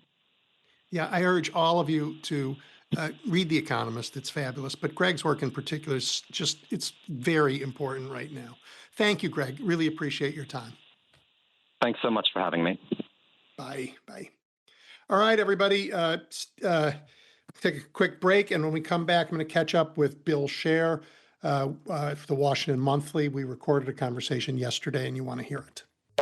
Welcome back to Edwin Eisendrath's It's the Democracy, Stupid on WCPT 820. All right, everybody. Before I play you the interview that I had with Bill Scher, I just want to remind you that as soon as it's over, I'm taking your calls at 773-763-9278. Again, I'm taking your calls early today because I'm joined by Jill Weinbanks, and you want to stay for that in an hour. So half hour from now, your calls. Here's Bill. All right, everybody. Bill Scher is back. He is the politics editor at the Washington Monthly. You should read the Washington Monthly. Um, he, oh, he's got a lot of good material to work with in the last few weeks. I mean, he's gone from writing about, the efficacy of political violence, of assassinations, to wither the Democratic Party. I mean, and all because the news of the week just gives him stuff. Let's be clear, though. I'm saying there is no efficacy to political violence. I'm not advocating political violence. No, not at all. But some people are, and you looked at it, and it was a fair thing to do. Thank you. All right. So there's so many things to talk about, but I think we just have to talk about the epic failure of the Republicans in Congress yesterday or Thursday, when they met half all morning with Todd Blanche in the Senate, and then did what Republicans do best. They threw their hands up and went home. Mm-hmm. And then the House promptly did the same thing. And in both cases, it was so that they didn't have to vote. I mean, so this is, understandably being reported as the Senate Republicans standing up to Trump. And, you can say, day late, dollar short, there are no heroes here. I'm not going to dispute any of that. But it should be acknowledged that there seems to have reached a breaking point. But what I think is getting a little less attention is that a big reason why Senate Republicans, and let's give a little background here. So, Donald Trump's trying to do this slush fund to give money to January 6 rioters on the notion that they were wronged by the Department of Justice for being convicted. And I think technically he can do it himself. But if you're going to do a budget reconciliation bill, which is a type of bill that allows you to circumvent the filibuster, but it can only be done for measures that are strictly budget related. And since Donald Trump has no interest in crafting bipartisan legislation, so they're trying to jam it as much as they can through party line votes. They want to do stuff for immigration on a party line vote. But one quirk of this process is you go through in the Senate what's called a vote-o-rama, where both parties get to try to push amendments onto the proposal. And now, so if you have the majority, you can vote down all these measures from the opposition, but they might get used in political ads come election time. And a lot of times the majority will just say, you know what, they're going to do some gotcha stuff and whatever. We'll get through it. I'll just wave it off. This legislation is so important that I got to just suck it up. Yep. But apparently what has happened here is that Democrats signaled, we're going to put you on record regarding this January 6th slush fund, because it's so obviously painfully corrupt. And the Senate Republicans said, we don't want to do that. We don't want to have to take that vote. And there's nothing remotely on the level about this. It is wholly unnecessary. And also, mind you, Trump pushed this at the same time that they shivved their pal, John Cornyn. John Cornyn is an incumbent senator running for re-election in Texas. But he has a tough primary runoff against a scandal-ridden Texas Attorney General Ken Paxton. Trump jumps in at the last minute to endorse Paxton, and then tries to jam the slush fund down their throat. And so Republicans are like, you don't. And so part of it is, it's all self-preservation. Senate Republicans are saying, Donald Trump, you don't care about us. You don't care about protecting this majority. You don't care about protecting our friends. And now you want to layer on this slush fund, have us take the bullet for you on that? Forget it. But so give some credit here to the Democrats, who are constantly being, dragged for not fighting hard enough, often with people setting expectations that can't be met when you are in the minority. You only can do so much in the minority. Here's something they can do. And they can force tough votes in these reconciliation measures. They signal they're going to do that, and it made Senate Republicans run for the hills. So let me go back to your very open on this topic, which was people are understandably saying maybe this is Republicans standing up to Donald Trump. In fact, they didn't say no to anything. They said no to, we don't want to go on record voting for the slush fund. They didn't say, no, you can't have the slush fund. The conversations were, maybe there's some tweaks to it that would let us vote for it, actually, right? They didn't say no to Iran. They didn't, although they said, well, at some point we'll talk about it. We'll have a vote. The House ran away from that entirely because they'd have lost that vote. So I don't know. I don't think they get much credit. But anyway, they for years of Democrats in disarray, and we'll talk about the Democrats in a minute. The Republicans are in a sorry state. Oh, absolutely. I mean, any discussion about party divisions has to look at both parties. And obviously, Democrats have their challenges. I'm not going to say that they don't.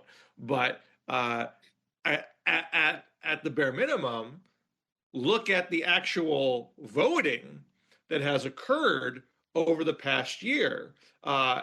Every special election, every off-year election, Democrats are well overperforming what their baseline should be. They're on a record streak of state legislative flips. It is highly, highly unusual. I've looked at data going back about 10 years. It's up in Ballotpedia in case anyone wants to look at it. I'm not a genius who has gone through every legislative race one by one. I've relied on others. Right. And you can't find a year where one party failed to flip a single seat in a special state legislative election. You have years where one party is better than the other, right? But it's never been a shutout. And 2025 was a shutout for Democrats over Republicans, and that's extended into 2026. And that's just the special elections. Democrats also have not seated anything in a regular off-year election for state legislative elections. And you could then say, well, look, these are tiny districts with tiny turnouts. You can't extrapolate from that for what's going to happen in a midterm election. And for what I can see over the past 10 years, you actually can.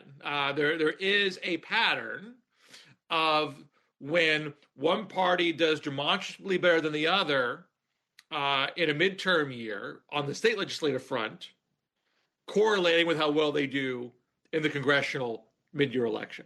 And it's hardly the only data point we have to work with here. We also have, standard polling, which shows that Democrats are doing very, very well in the so-called generic congressional ballot test. Right.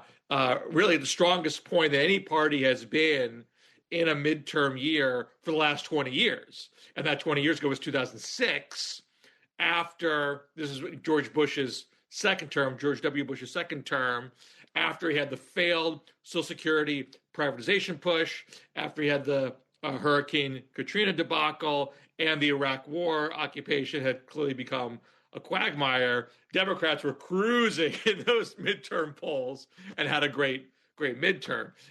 So that's the last time you see. I mean, and their polling margin then was even bigger than what you see now. But still, 7 points is very, very solid at this stage of the game, or even on election day.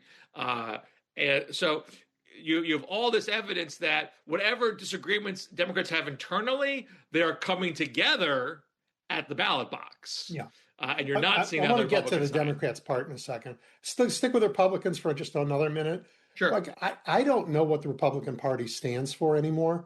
I mean, they used to actually talk about ideas and have ideas and stand for things. Now they stand with Trump for whatever it is that he says, and it changes so frequently. He was against these wars, now he's for these wars. I mean, I guess they are pro-tariff because that's the one thing that they. I would not say that. I would not give that as a given, as a unifying position amongst Republicans. They have let Trump, they've refused to pass legislation that would rein him in. But there's definitely discomfort. I'm going to take out my violin on that one. I don't care if they're uncomfortable. What you got to judge them on is what they do. Well, my point there is when we're looking at what's going to happen with the Republicans in 2028 and 2030 and 2032, I don't think it's a given that they're going to be running in unison. Yeah, no, I got it. Continued tariffs. Down the line, I think they'll break the fever. But at the moment, this is where they are. There. But I agree with you. They're operating in fear. They're operating not always in what they know to be in the interests of the country. That's all of that's shocking. Well, but I just want to extrapolate on the tariff point though, because I think look, Democrats have their divisions too. There are people who they call themselves Democratic Socialists and people that call themselves moderates. Right after this, we'll turn to that because you wrote about that, and I want to talk to you about it. And there are real challenges there. But I think on the Democratic side, there is a clear through line. We generally believe we should use the power of government to try to improve the common good, economically and otherwise. And it used to be a very clear distinguishing through line amongst Republicans. We are for less government, we're for low taxes, we're for a strong military. That was, and also social conservatism. That was. We believe in freedom. But wait, we just went to China and never said the word. Wow. Right. Well, pre-Trump. And look, there obviously you can find points of hypocrisy at all times. Everywhere. But I think that those are pretty clear unifying principles for the Republican Party pre-Trump. Now, Trump. This is now going back to 2015, 2016, over a 10-year period, where Trump introduced, we're not a low tax party when it comes to tariffs. We don't believe in minimal government intervention when it comes to tariffs. We believe that the government should use its power to shape the economic playing field with tariffs.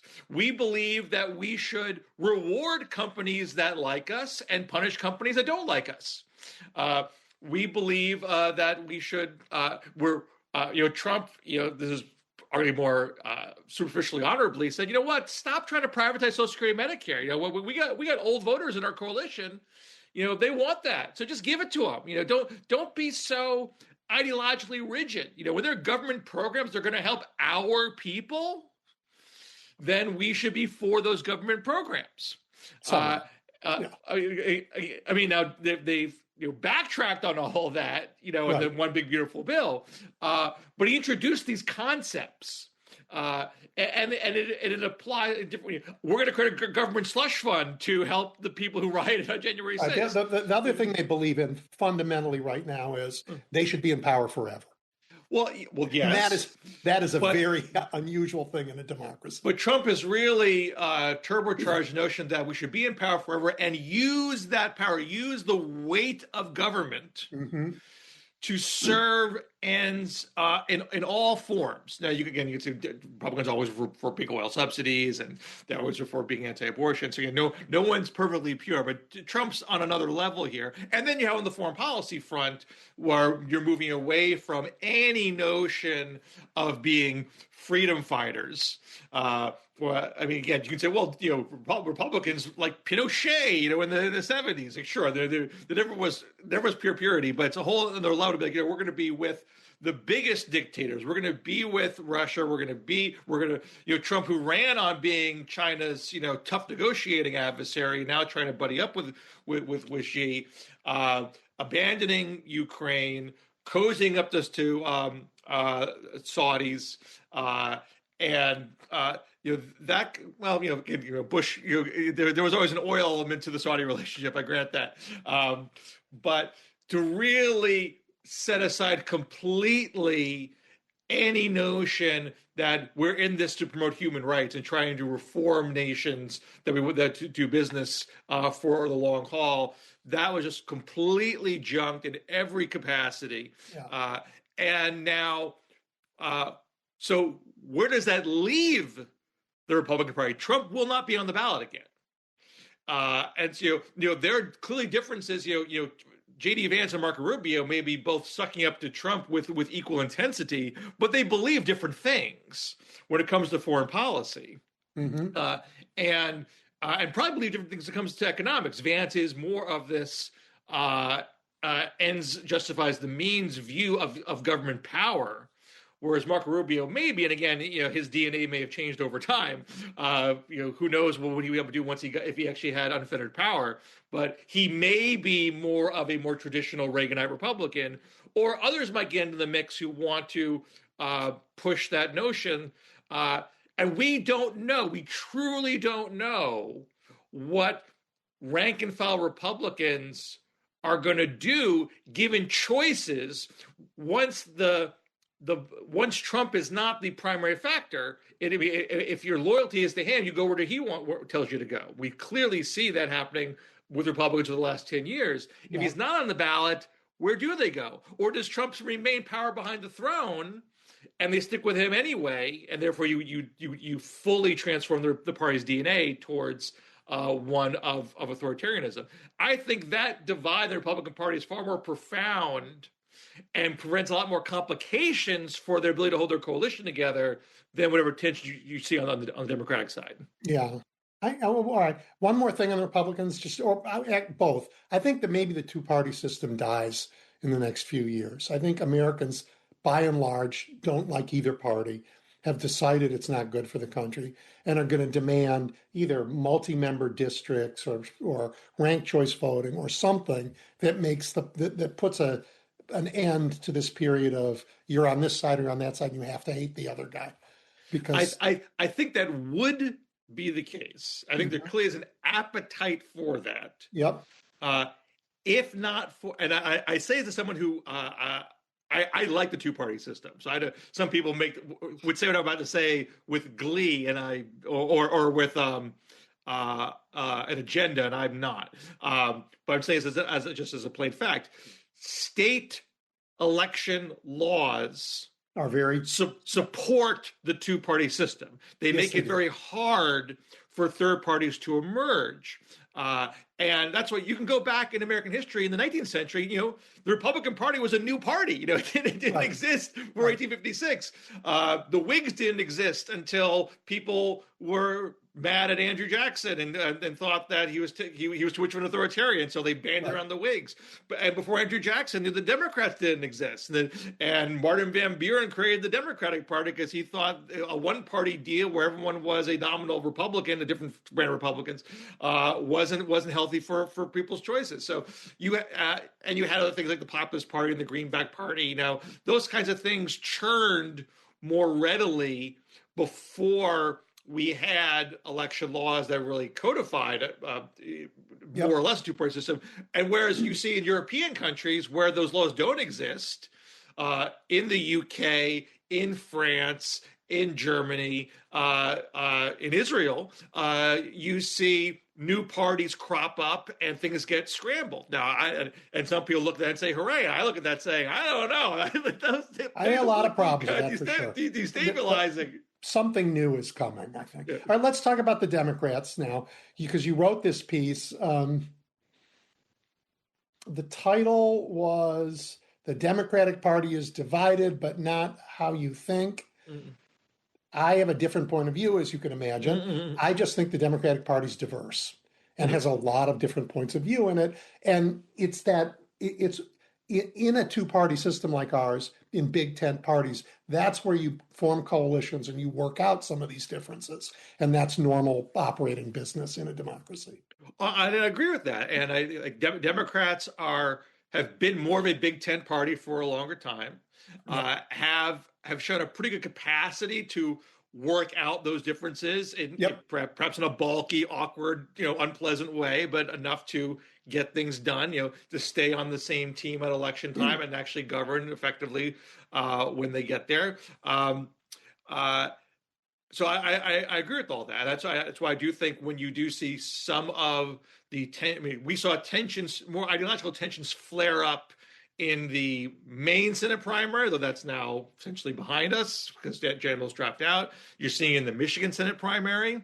Actually, it's also happening in the Minnesota Senate primary, but it's not getting as much attention because it's not as critical to the outcome of the control of the Senate. But you didn't see it. You didn't see it in North Carolina. You didn't see it in Ohio. You didn't see it in Alaska. where it was a little bit of tension in Texas. Really wasn't ideological, Right. and it seemed to really be pretty contained, and it isn't debilitating Tellurico at this point. Right. So I don't think it is widespread, and so that's why these things can be overblown. But my article today was looking at this New York Times poll, was trying to drill down into these differences and ask a lot of questions like should Democrats move left or center in general? Should they move left or center on these specific issues? One of the dumbest questions in the world, because the left, center, right words have lost so much meaning. Yeah, and they mean different things to different people. So as I said, you don't overinterpret it. But it was interesting that you didn't see consistency issue by issue, left and center. Right. And you also saw at the same time where people said more broadly, the party so you'd have, plurality or slight majority saying we should move more to the center in general. But we also saw about the same number of people saying, I'm favorable to socialism. So these things don't easily connect. But seeing the divergence on the issue by issue basis, and sometimes like a three-way split in terms of, should we go move left or center or stay in place with economics, for example. You see kind of a three-way split on that. Right. So I think it speaks to your fundamental point. There's diversity of thought. It's not cleanly grouped into hard camps. I'm in the socialist camp and I'm in the moderate camp and we hate each other. We fight it out. Obviously, there are individual activists who think that way, but I think on the rank and file level, it's really not so much like that. But I do think we don't have a very firmly agreed upon set of specific policies. I think we have a general thrust in the party. We do want to use government to help with affordability, cost of living, retirement security, college education, healthcare, environment. The climate definitely is getting downplayed lately, which I talked about in the article. There's general agreement about that, but exactly what those policies are, that's fuzzier right now, and they really don't need to have a platform to win these elections, but they're going to have to sort of hash these things out, assumingly once they start gaining power. So right now they're running in districts, running for congressional districts. They're running in states. They're running for mayors. They're running for governors. And the thing that I have loved about the crop of Democrats is that they love the people they want to represent. And it turns out in this big, diverse country, the people in New York are different, have different needs and different political tolerances than the people in Missouri, right? So you would expect candidates to focus where they are, to focus on the people in their districts and talk about these issues differently. And that's and they're doing it in a way that's winning, because they care about the people in those districts. When you run for president, and this is not now, it's a couple of years off, then you're going to have candidates trying to say, here's the policy for the nation. And that's when when Democrats will decide what's in the basket that we want to take forward. Yeah, and that's going to be, as it has been in past presidential primaries, a tense process, because yes, we'll fight it out. Right. Absolutely. And I tend to think that is where they fight it out mainly. They tend to fight it out in presidential primaries, right, more so than on a house-to-house the Senate race basis. Right. My plea to the left of the Democratic Party is, if you don't get everything you want, do not go home. Yeah. When Bernie Sanders wasn't the nominee of the Democratic Party, by the way, Bernie Sanders not a Democrat, when he wasn't the nominee of the Democratic Party, y'all went home. You went home, and look what it gave us. And I think we're mad about Gaza. You went home, and look what it gave us. Right. I mean, it's hard to know exactly the numbers here, but it seems like I think probably most people that voted for Bernie didn't go home, but perhaps enough didn't in the key states to make a difference. And maybe there are elements of that, where people are upset about the Middle East in 2024. But it looks like we're heading into I mean, Democrats should win the House. There is even with the gerrymandering. Even with the gerrymandering, I mean, gerrymandering does make it a little less certain. I mean, so I wrote about this recently too. So, you look at the Cook Political Report, that these are professional handicappers, and they do the ratings. They'll say this is a likely Democrat, a lean Democrat, a toss-up, a lean Republican, a likely Republican, on a House by House and Senate by Senate basis. They had Democratic seats from like lean, likely, solid at 217 before the recent Supreme Court and Virginia court rulings. And then after that got ratcheted down to 207. So Democrats lost 10, not locks, but lean to likelies. They lost 10 of those. And so if you're at 217, you're one away from 218, which is the majority. And in a wave year, you should net more than one out of the toss-up column. So you're basically there. Now you're at 207, a little less certain, but right now there are 18 races considered toss-up. Again, Democrats polling with a +7 margin on average in the generic ballot test. And those polls are not necessarily right on the nose, but they're not usually wildly off, historically speaking. And again, we have other data, as I mentioned. Yeah, we're overplaying enthusiasm. We're voting in bigger numbers. So all these, like the congressional generic ballot number tracks with the special election numbers and with the Senate polling numbers we found. So when you're seeing Democrats competitive in Alaska, Iowa, Texas, holding on to Georgia, in striking distance in Ohio, like all these numbers fit with each other. So I think there's an anomaly in Michigan, which I'm happy to talk about, but generally speaking, these all fit with each other. So Democrats should be gaining the majority of the toss-ups. If they're holding on to a +7, they would probably get, I think, 2/3 of those toss-ups. That's 12 out of 18. And so if you have 207 otherwise, and you're adding on 12, you're at 219. You're just barely there. You might say, well, that's not very comforting, just being barely there. This is a wave year. It should be a heck of a lot more than that.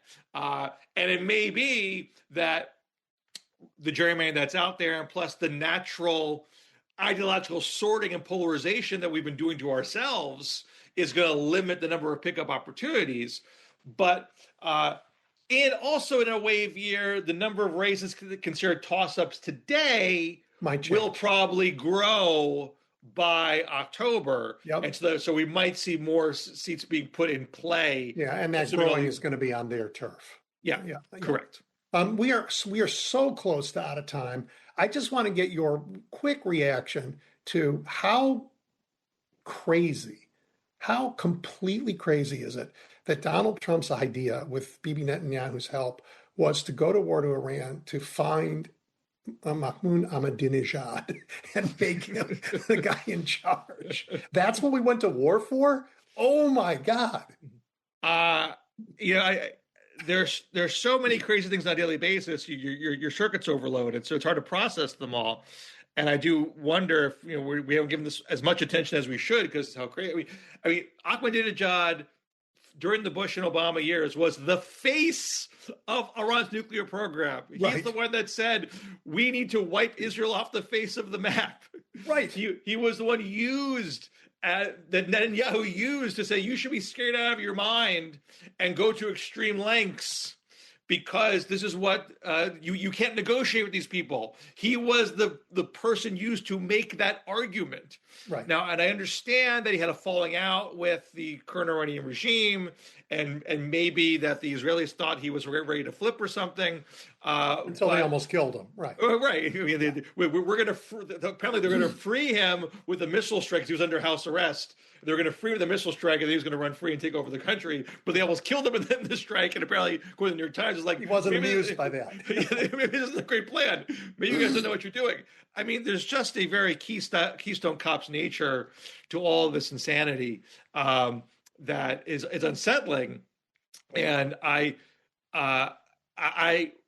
would like to believe that the pendulum is going to swing from insanity to sanity in a couple of years? I mean, if we were all thinking clearly, we would say having a zero-sum view of the Middle East with a militaristic bent is guaranteeing mutual destruction.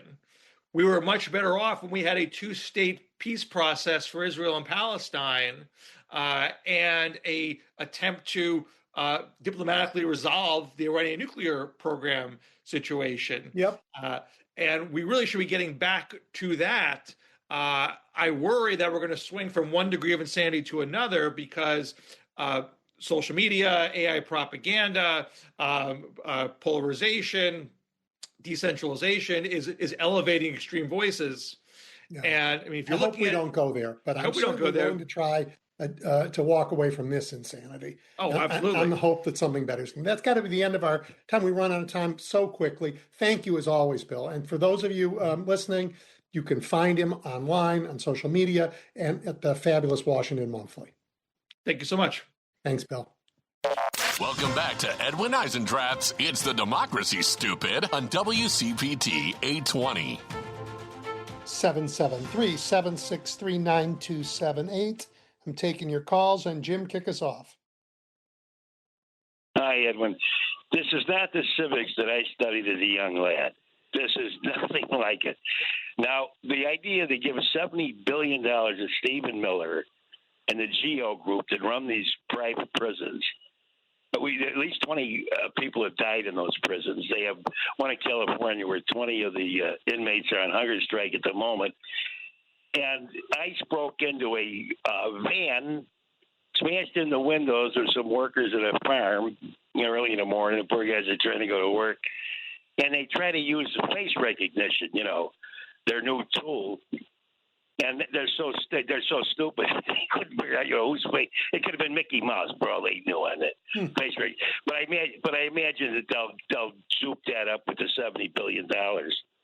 And then another thing, George Santos, the congressman from New York, he's putting in a claim, and our governor Blagojevich is putting in a claim for this $3 billion. Yeah, he's putting in a claim. So everybody's putting in a claim, and why not? Because they were all. In other words, we won't know who was prosecuted. It's all political. All these prosecutions were political. They were all hurt. They all hurt the Trump family, and it's just bizarro. And as far as Iran goes, my God, now he's threatening strikes again there. How does a diplomat in the United States argue human rights? How do they broach the subject of human rights with all this insanity going around the world? Here we're putting more ICE on the streets than anybody with guns and masks and running up and down. How do we argue? We used to be able to at least come from that point. We could argue human rights with, our whoever, whatever diplomats we're speaking of. But when you take that off the table, the first human rights, the right to live. You don't have any rights if you're not alive.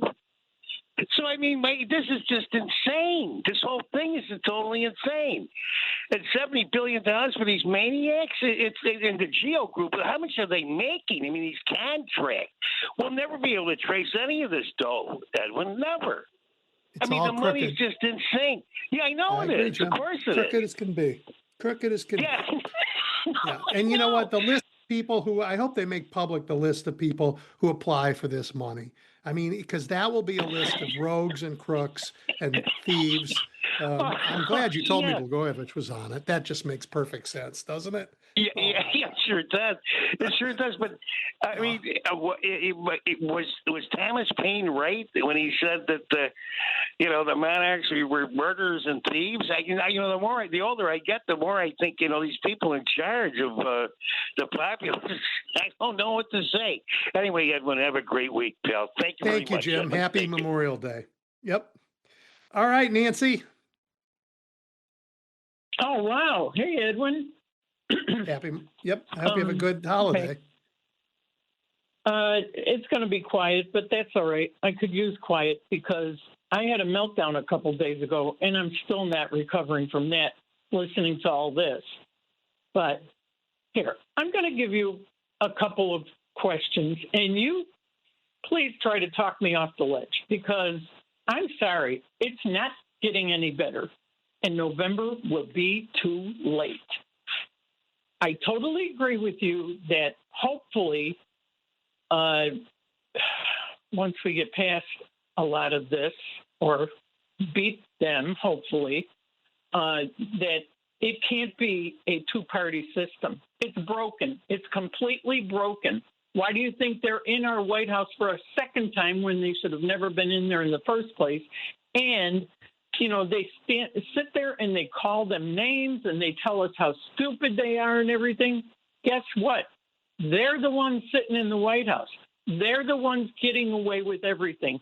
And I never thought I'd hear the day me saying they got away with murder in broad daylight in the middle of the street with 18 million witnesses, and still nobody gets prosecuted. Stop blaming the voters. If you gave the voters something to vote for, they would come out and vote. And now they're, okay, fine. We are now finally trying to get control, but because they do stuff like you say, you're being specific when you say, that's not the right word, but you're saying, whenever you mention Bernie saying, well, he's not a Democrat, that's the problem.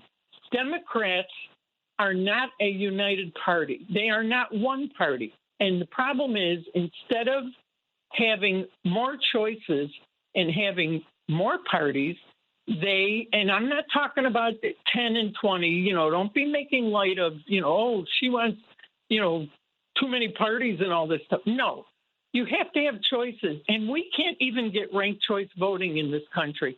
Every time there's something that comes up like health care or Social Security or anything that helps us, the Republicans fight it every single damn time. And guess what? They win. Why are we still fighting for women to have the right to their own choices for their body? Why are minorities being not only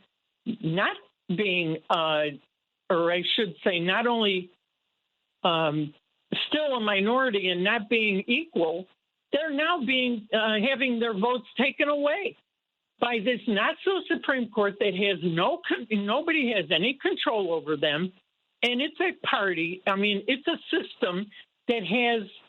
Tell me how this makes any sense, please. Please calm me down, because a system where only one person can stand up and say, no, we don't want to vote for that, so we're going home. See ya. No one person of any party should have that kind of power. The system is completely broken, and I understand why it started the way it did, but through the next 250 years or 30-something, by the time it was ratified and all that, so we Nancy, never did anything to repair it. I appreciate how you feel. I do. I appreciate how you feel. Let me just tell you about the one person can stop a vote because everybody home. It's only temporarily true. Remember, Speaker Johnson did not want his conference. He didn't want the House to vote on that law that said you have to release the Epstein files, and the congressman overruled him. So even the speaker can be overruled if enough members of Congress want to do it. And they did there. They discharged and brought it to the floor and got a vote and overruled him. And they passed a law that said you have to release all the Epstein files. And that liar, Donald Trump, signed that law. And then he instructed his DOJ not to comply. So I agree with you. But why do they have control of the Department of Justice? It's not a Department of Justice. Everything is under his control. How did we get here? We got here because we elected him to presidency. He won the presidency, Nancy. That's how we got here. The American people made a terrible mistake. I would disagree with that, and I would debate that, but that's another story for another time. Yeah. I don't think we won either, Tim. But the Democrats don't want to ask for a recount or anything like that, like the Republicans asked for. They're still denying the 2020 election, but that's okay. Good. Let them deny the 2020 election after we win the 2020 6 midterms of the 2028 presidency, and let them live in 2020 if we forever. have midterms, they're too confident, and I think they have something up their sleeve where they're going to screw something up. They in do have a November. lot up their sleeve, and we know some of what I it know is, and some of it is right now being pushed in the reconciliation bill. All this extra money for ICE. They're going to have troops everywhere. Nancy, it will not be a free and fair election, but it will be one we can still, just like in Hungary, that wasn't a free and fair election, but they managed to push the guy out. Thank you for your call. Well, I'm going to take a hope few you guys others, are but I right. appreciate it, Nancy. Do. Thank you. Take care. Bill. When the dog has, hi, Hi. am I on here? You are, Bill. Oh, good. I've been listening to you guys we had a little radio station that could here in Phoenix. Oh, I'm nice. a regular white boy. Thank you. I appreciate it. I'm so fond of you guys. It isn't just funny. But I'm in shock again. What do they call it? Bill, I'm having a little trouble hearing you. That's okay. I'll call you back. Okay. All right. Bill's going to try and call us back. In the meantime, Max, how are you, Max? Oh, I'm doing fine. I hope you are too. And I wanted to say, like earlier when you were all talking about Israel, like I personally think that just like Ukraine, that that we are using our government, maybe not us, but this system that we have are using these people, one, Israelis to control the Middle East, for the oil and for our dollar, really, to keep these people buying and trading our dollars. And Ukraine, because we want to divide up Russia, because we want to have their resources. Not us, but the Wall Street. And the thing is that these people have spent somewhere in the neighborhood of over $20 trillion of our tax they're putting on our back for their wealth, and we are not doing nothing about it because the people that represent us don't really represent us. We can't get rid of them. Most people are brought up to walk into a booth and either press D or press R. And as long as we have that, we're never going to have a third party. We're going to have these people in office that you ask them a question about health care and things like that. The majority of them don't know anything about it, and don't really know how to vote. And they listen to somebody that tells them what to vote for, and that's what they do. They're not really smart, and that's our biggest problem. So this right here, this is going to take our country to actually collapse in order for us to have real change. I was hoping that the mayor, and I can't remember what his name is, of Minnesota, that got up and spoke, that would hopefully run for president, and people could get behind him and support him to become the president. But I'm thinking, if he got all the way to the governorship, when he gets to the White House, and if he doesn't do what he's told, will they remove him? And what Trump is doing is what Wall Street wants him to do. That's why, as dumb as he is, as dumb as we see him as, that's why he's not removed. He's a disgrace to the United States. He's a 5-time draft dodger. And we're coming up to Memorial Day. Some of us, are remembering our loss. Our family lost it, fought for this country, while the 5-time draft dodger is screwing this country up. And we can't do much about it but stand by and look at it and watch him and his family make all the money that they're making, off of whatever they're doing in the oil trade and whatever else. And people are going to need to wake up, because this violence over there that's going on isn't going to stop until we do something about it, and not put on a uniform and go fight, stand up to our government. Yeah, I appreciate that. And it's very hard when a president sends troops into war to push back. But the Senate, I mean, the Senate actually voted on a war powers bill and the House was about to pass one when they went on break. And if these bills pass, it's a big step. Now, it won't become a law because Trump will veto it. We don't have that big a majority yet. But Americans are pushing back. This war is terribly unpopular. It's almost as unpopular as it is stupid. Um, I agree with you on that. By the way, the mayor that you're talking about, I think, is Jacob Fry, who was the mayor of Minneapolis. But I thought it was what's the governor's name? Tim Walz. I think Tim Walz. Didn't he run for president last time? He vice president. He was Kamala Harris's vice presidential nominee. Okay, well, so we need to run him. I'm pretty sure that this is the person that I was speaking about. Yep. Either him or the mayor, or both of them, for president and vice president. That we need to run somebody that is speaking up about what is going on here in the U.S. ICE. ICE is going to get worse. ICE, it's going to get worse. But ICE is going to, if we need to have a military, people don't want to join the military anymore. Okay, but ICE, they're part of the federal government. The federal government could put them in a uniform and send them over to Iran.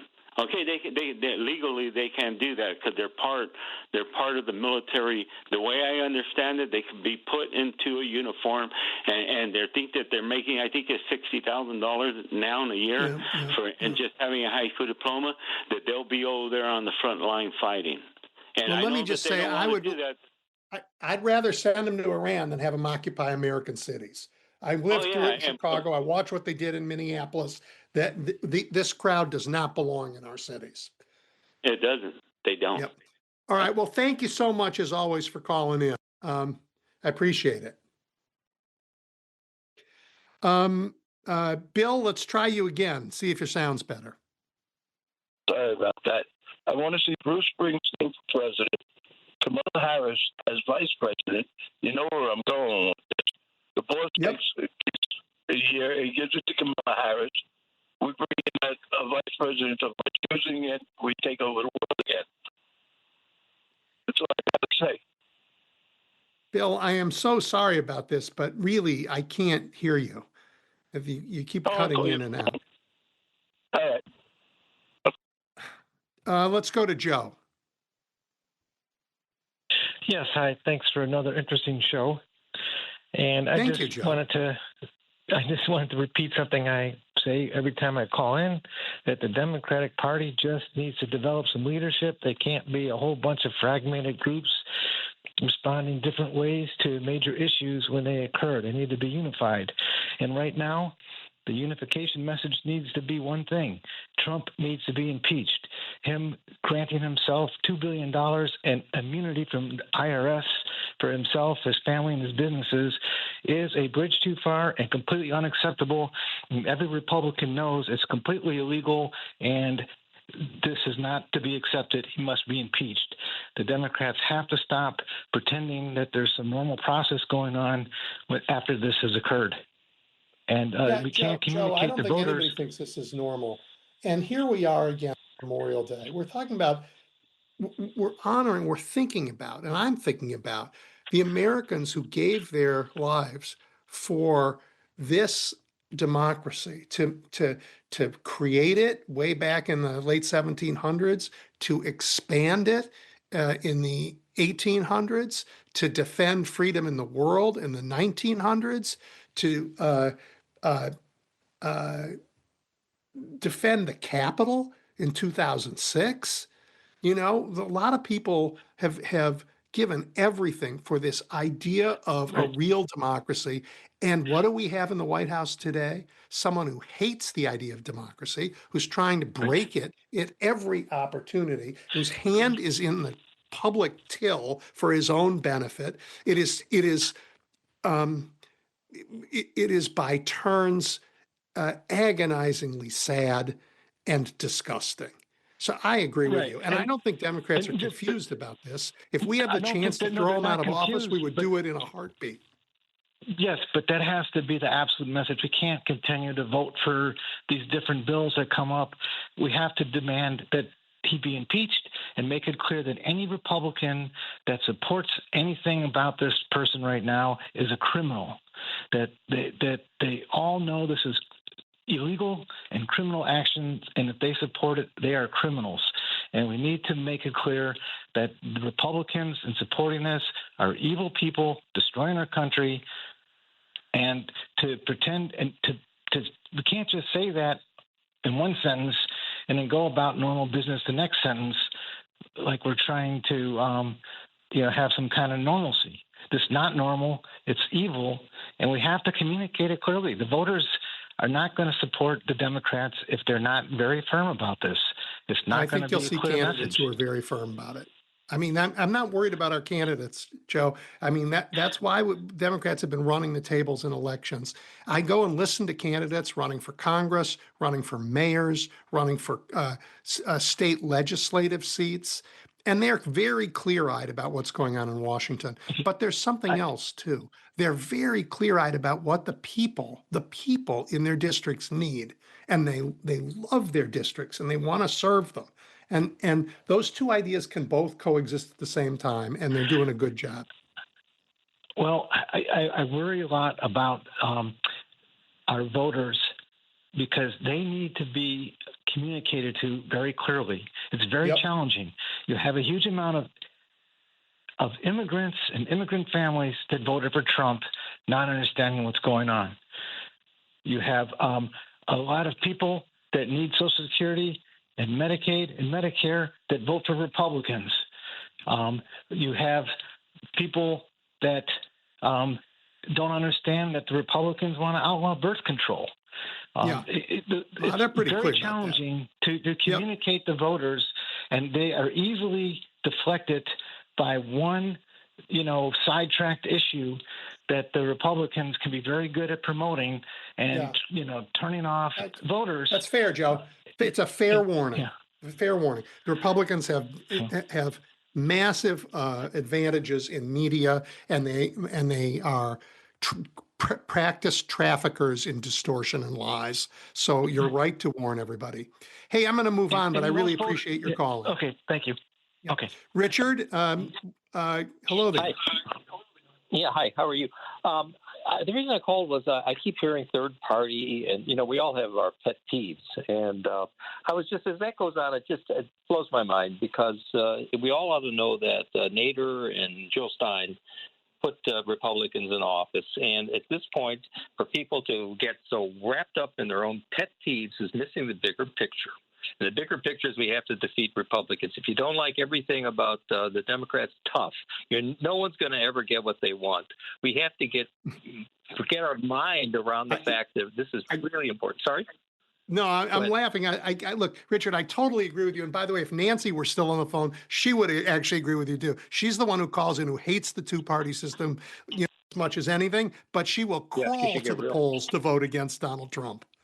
Well, that's good, but you ought to cut that out because it influences other people. It's stupid. At this point, I don't get everything I want. You got to go for the better of the two parties. And as far as the Democrats getting their message out, the media isn't going to do it for us. So let's quit picking on Democrats for the time. Yeah, you have to do it. I have to do it. Everybody who calls in is helping. This is America these days. There are a lot of voices, and we have to raise them. Thank you so much, Richard. I really appreciate it. Yep. All right, guys, I appreciate your calling in. I'm going to have to take a pause here. We're going to take a quick break, and Jill Wine-Banks is going to join me when we come back. Welcome back to Edwin Eisendrath's It's the Democracy, Stupid on WCPT 820. All right, everybody. We're going to end with a treat because the fabulous fighter for justice and the rule of law, Jill Wine-Banks, is back. Hi, Jill. Hi, Edwin. I am so glad to be with you on a week where there's so much to talk about. Right. I don't even know where to start. I guess we can talk about the slush fund if you want. I'm going to what about Trump's get out of jail free card for all of his IRS crimes? Well, that's just one more outrageous part of this whole episode of him suing himself, settling with himself by not settling, because let's not call it a settlement. Settlements require court approval. And this was, I'm dismissing the case and you'll give me some money. And so it's not a settlement. And not only will you give me money for other people that I will decide who gets what and how much, but you will promise that you will not prosecute me. And I do want to point out one thing, which is reporting has been, this is a get out of jail free forever. And in fact, it is not. It is up to the date of that agreement. And so if he does not pay his taxes this year, he can be prosecuted by the next administration. So assuming that it isn't J.D. Vance or anybody else who's MAGA, he will be prosecuted for at least going forward. I personally do not believe that the agreement is valid or enforceable, so maybe he could be prosecuted for past crimes. But remember how long ago they were, except for what's happening right now, and there's plenty to go after him for now. Really. So I think there is hope for the future. I agree, Jill. I mean, look, this is a $2 billion payment to him. At very minimum, he owes the tax on it. Well, right? They have cleverly, I don't know enough tax law, but they cleverly disguised it as this has no money to him. He gets to determine who it goes to, but he never gets any. He says he's not going to take anything from it. Well, we'll see. And I also, did you notice that there's no compensation for service on the commission, but there will be expenses paid.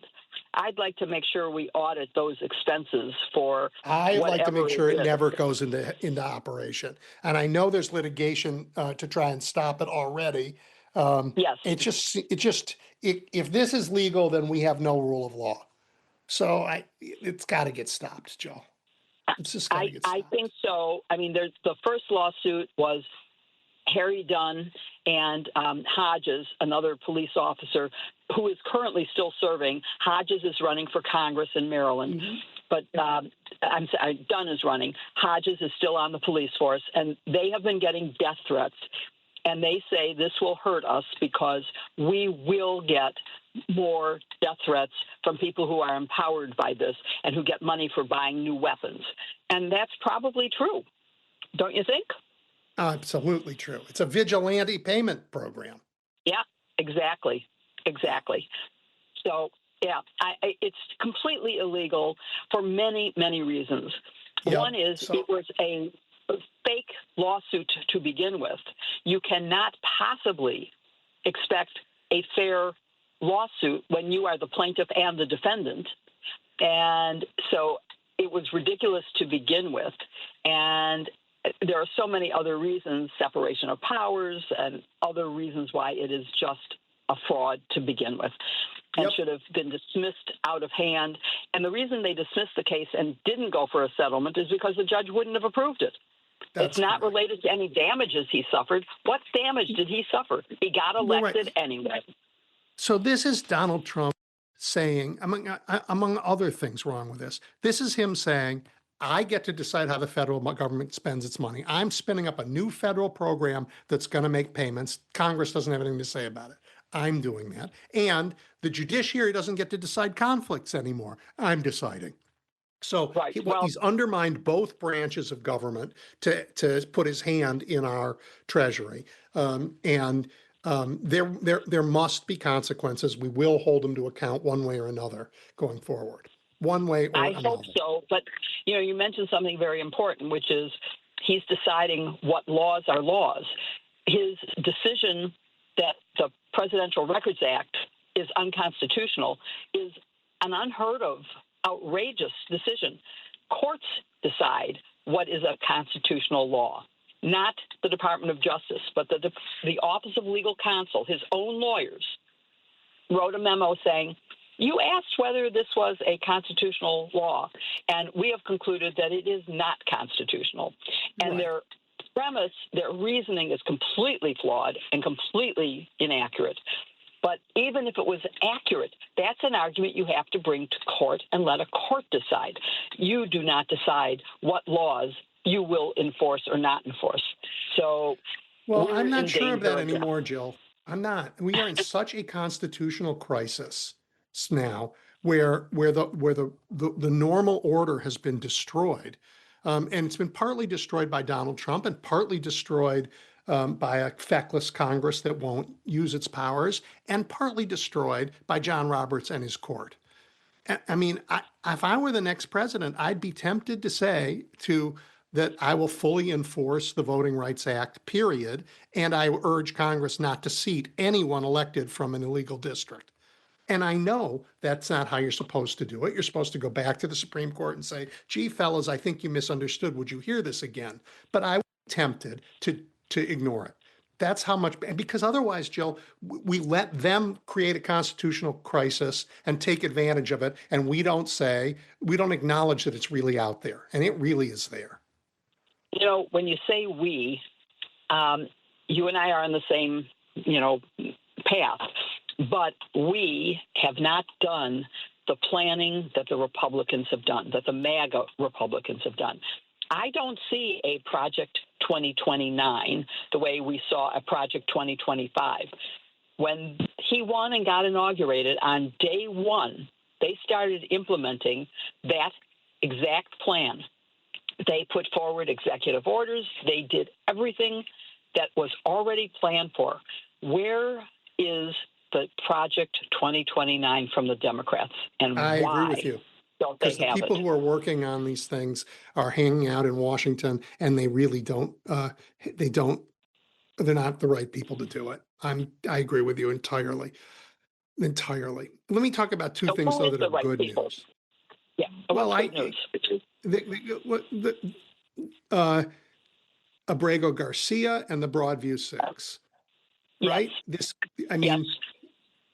I was so impressed with both judges. They took the time to wade through the lies that were brought to their court by this Justice Department. And the idea that the United States government is so determined to have a show trial that they were willing to put Americans in prison. They tried to put them in prison based on a fraudulent display in front of a grand jury. Shocking. And this judge wouldn't let them get away with it. Good for her. And you saw one of the consequences for the prosecutor who left and became counsel to the Senate Judiciary Committee. Right. Got fired, I think today or yesterday. It's hard to tell from the news report. Yesterday by our Senator Durbin. Durbin fired her. Yep. Yeah. Yep. Which was, of course, the right thing to do. And I think she will be brought up on ethics charges before the Bar Association and could be disbarred permanently for her role in this. It is outrageous. Of course, Pam Bondi passed a rule that said that no Bar Association can investigate DOJ lawyers. Only the Department of Justice can penalize them. Now, that is clearly wrong.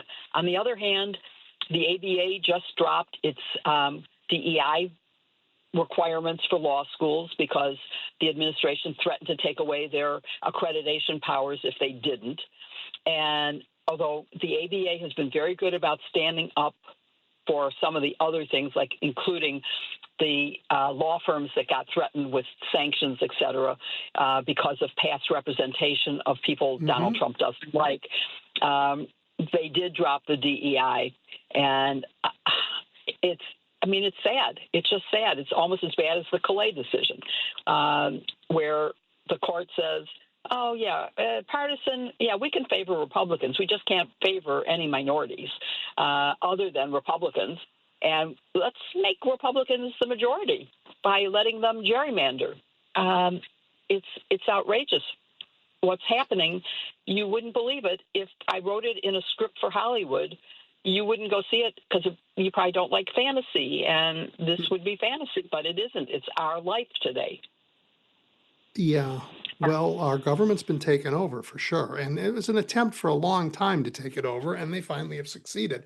I think, though, there's a growing consensus, even amongst people who aren't as on the edge as I am, that we finally have to deal with our Supreme Court and that real reform has to happen.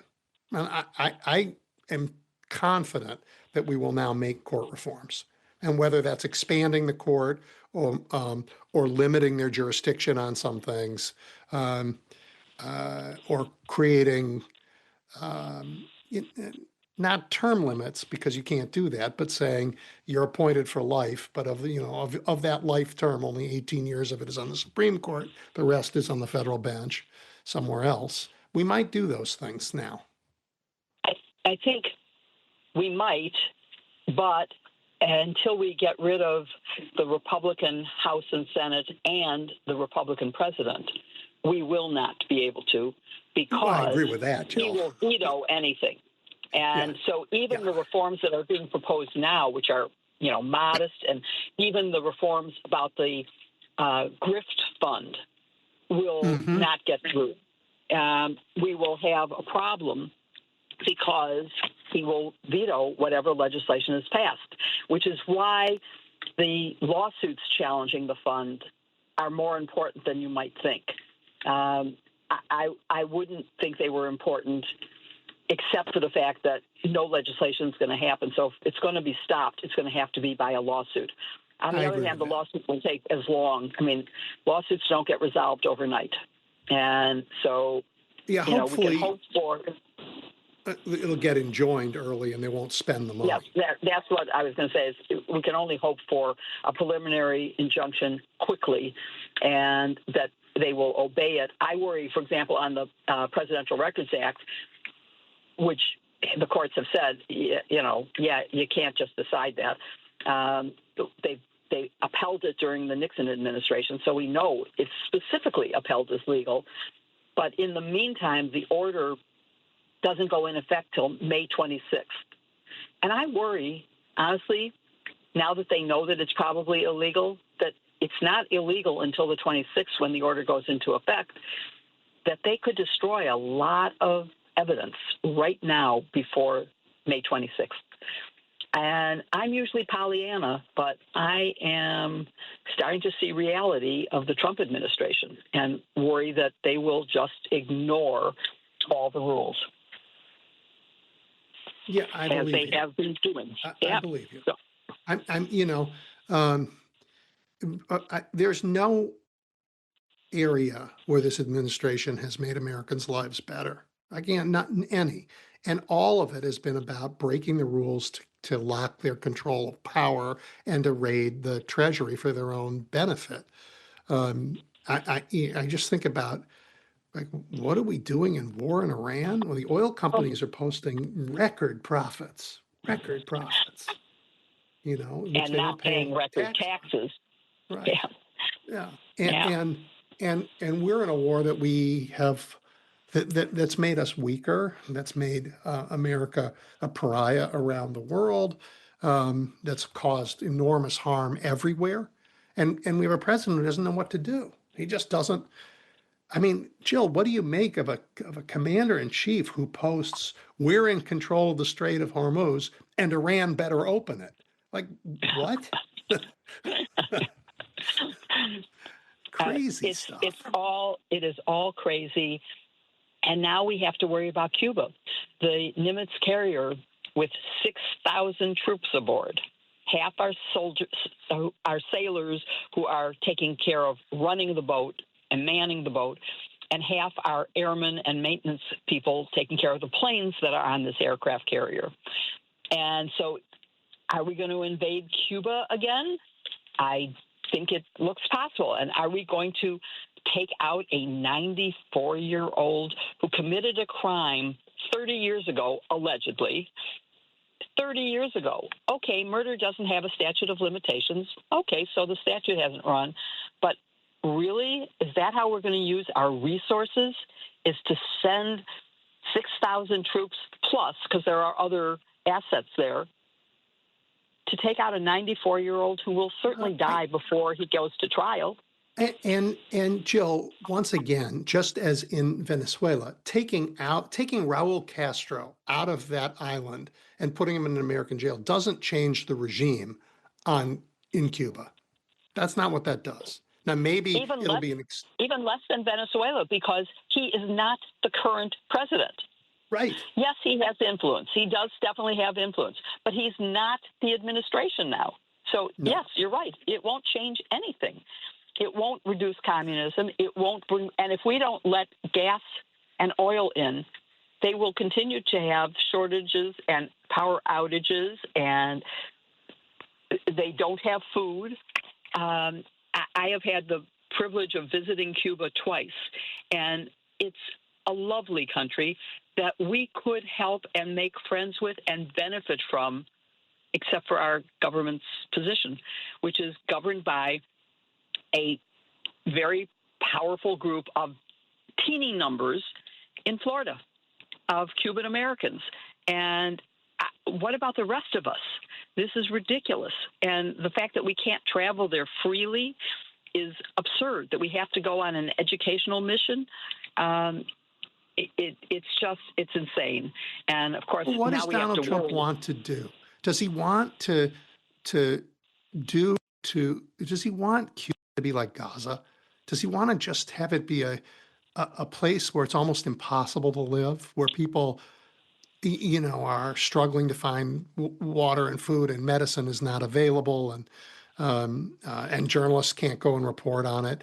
Because that was what happened to Gaza after what they did in October, on October 6th. The Israelis went after Hamas and left the place a ruin.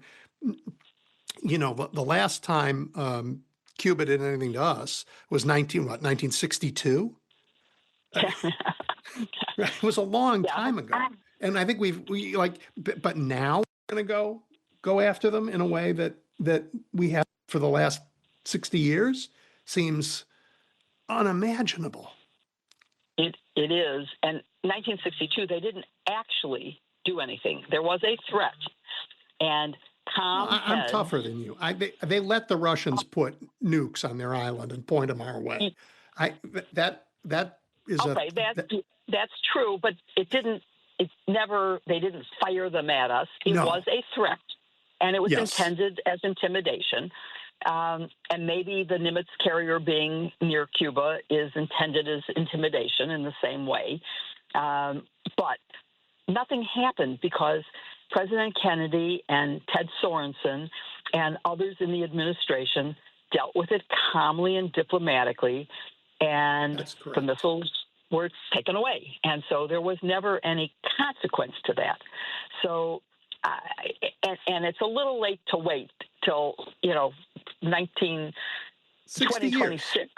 Yeah. 60 years. Exactly. And 96 is 30 years ago. So if it was so terrible, and Donald Trump had the chance to do this in his first term, and he didn't. Why now? What's going on? Is it he's feeling his power? And let's talk about what's happening to his administration and how many cabinet officers have left, or top lawyers, as in the top lawyer from Treasury who went, "This fund is illegal, I'm leaving." Now, he didn't say that, but the timing certainly seems to be that he found it unpalatable. And, I'm sorry for Tulsi Gabbard's husband, and for her, I hope he will recover, and I'm glad that she's staying with him. But how come only the women have left the administration? I was thinking the same thing. And I think the answer is that this administration is as hostile to women as they're hostile to people who are Black. Yes. They just don't like most of the country. It's true. It's true. My husband and I just watched a movie called Ladies First, which gets horrible, horrible reviews, but which, if you're in the right mood, you might laugh and think is sort of funny. And it's a world reversed where women are in charge and men say things like father instead of mother. I don't know what the substitute is, F. And it's a world I wish we lived in, where women were in charge and didn't have to be, abused. But we'll have to wait for another era for that to happen, I'm afraid. And I'm not saying that any of the women who have left the administration were people who I didn't wish left because I thought they were terrible.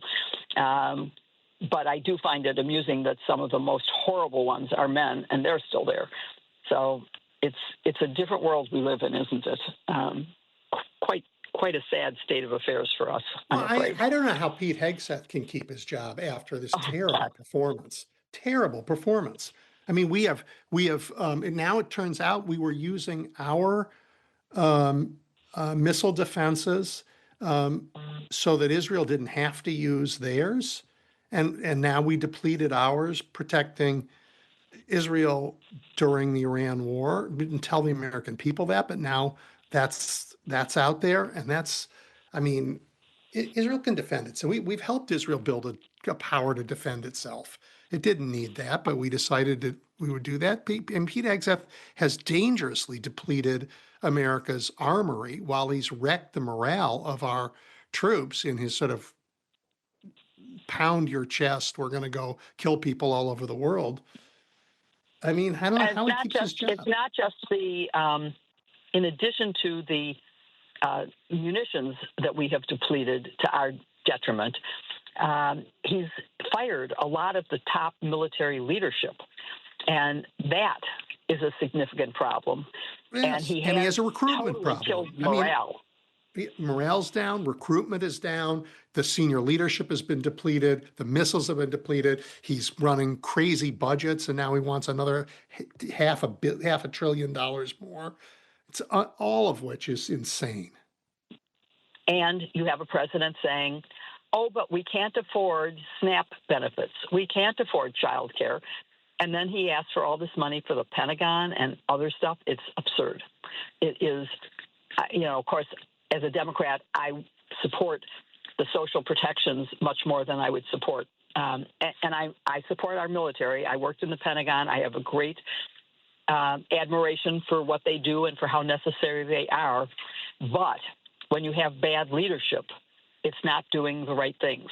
So, I don't know how to get around that. It's just, we're in serious difficulty right now in this country, and our rights are being taken away left and right. Free press is in danger. Free speech, a woman's right to choose is in danger. Not in danger, it's gone, at least for now. And you saw Hawaii just did something that is protecting us from Citizens United and the power of corporations to influence elections. And I hope that Illinois, which has similar leadership to Hawaii, might follow their lead and do something to protect Illinois, and that New York will do it, and California will do it, and other blue states will do it. So it will help. It won't help because the states that are teeny have the same votes in the Senate as we have. And so you have California and Wyoming and South Dakota, North Dakota, Montana. Probably those states combined have fewer people than California, but they have the same two senators. Wyoming has fewer people than Chicago. Oh gosh, I mean, it's unbelievable. It's unbelievable. We have some. It's time to think again about the structure of American democracy. It's been great for 250 years. We've been able to use that structure to make enormous progress for human freedom and human prosperity. But the people who don't like human freedom have found the cracks in that system and are exploiting them to our detriment. I think it's time. I hope that in this cycle we elect a few people, not many, but a few Madisons to Congress who can start to think about what's the right role for the Supreme Court and how do we balance it? What's the right way to protect the Justice Department from maybe we need, some countries, the Justice Department's a fourth branch all by itself. Yes. Maybe we need to do things like that and really think about those kinds of reforms. And maybe we need, to repeal or rewrite Article 5 of our Constitution, which is how we amend the Constitution, which has gotten in the way of some of these things and protected the Senate franchise of those tiny states. To your suggestion that we take a look at the fixes, I have to put in a plug for my sisters-in-law partner, Barb McQuaid's new book called The Fix, which is a follow-up to her first book and talks about the solutions to saving democracy. It doesn't come out till, I can't remember the exact date, in June. But for all of you listening in Chicago, I am interviewing Barb about her book at the Union League Club on June 8th. So good. Please I want to call come. the Union League Club. Please come. I will send you the information, Edwin. Thank you. And if you haven't met Barb, she's fabulous. She's really, really smart. And her book is wonderful.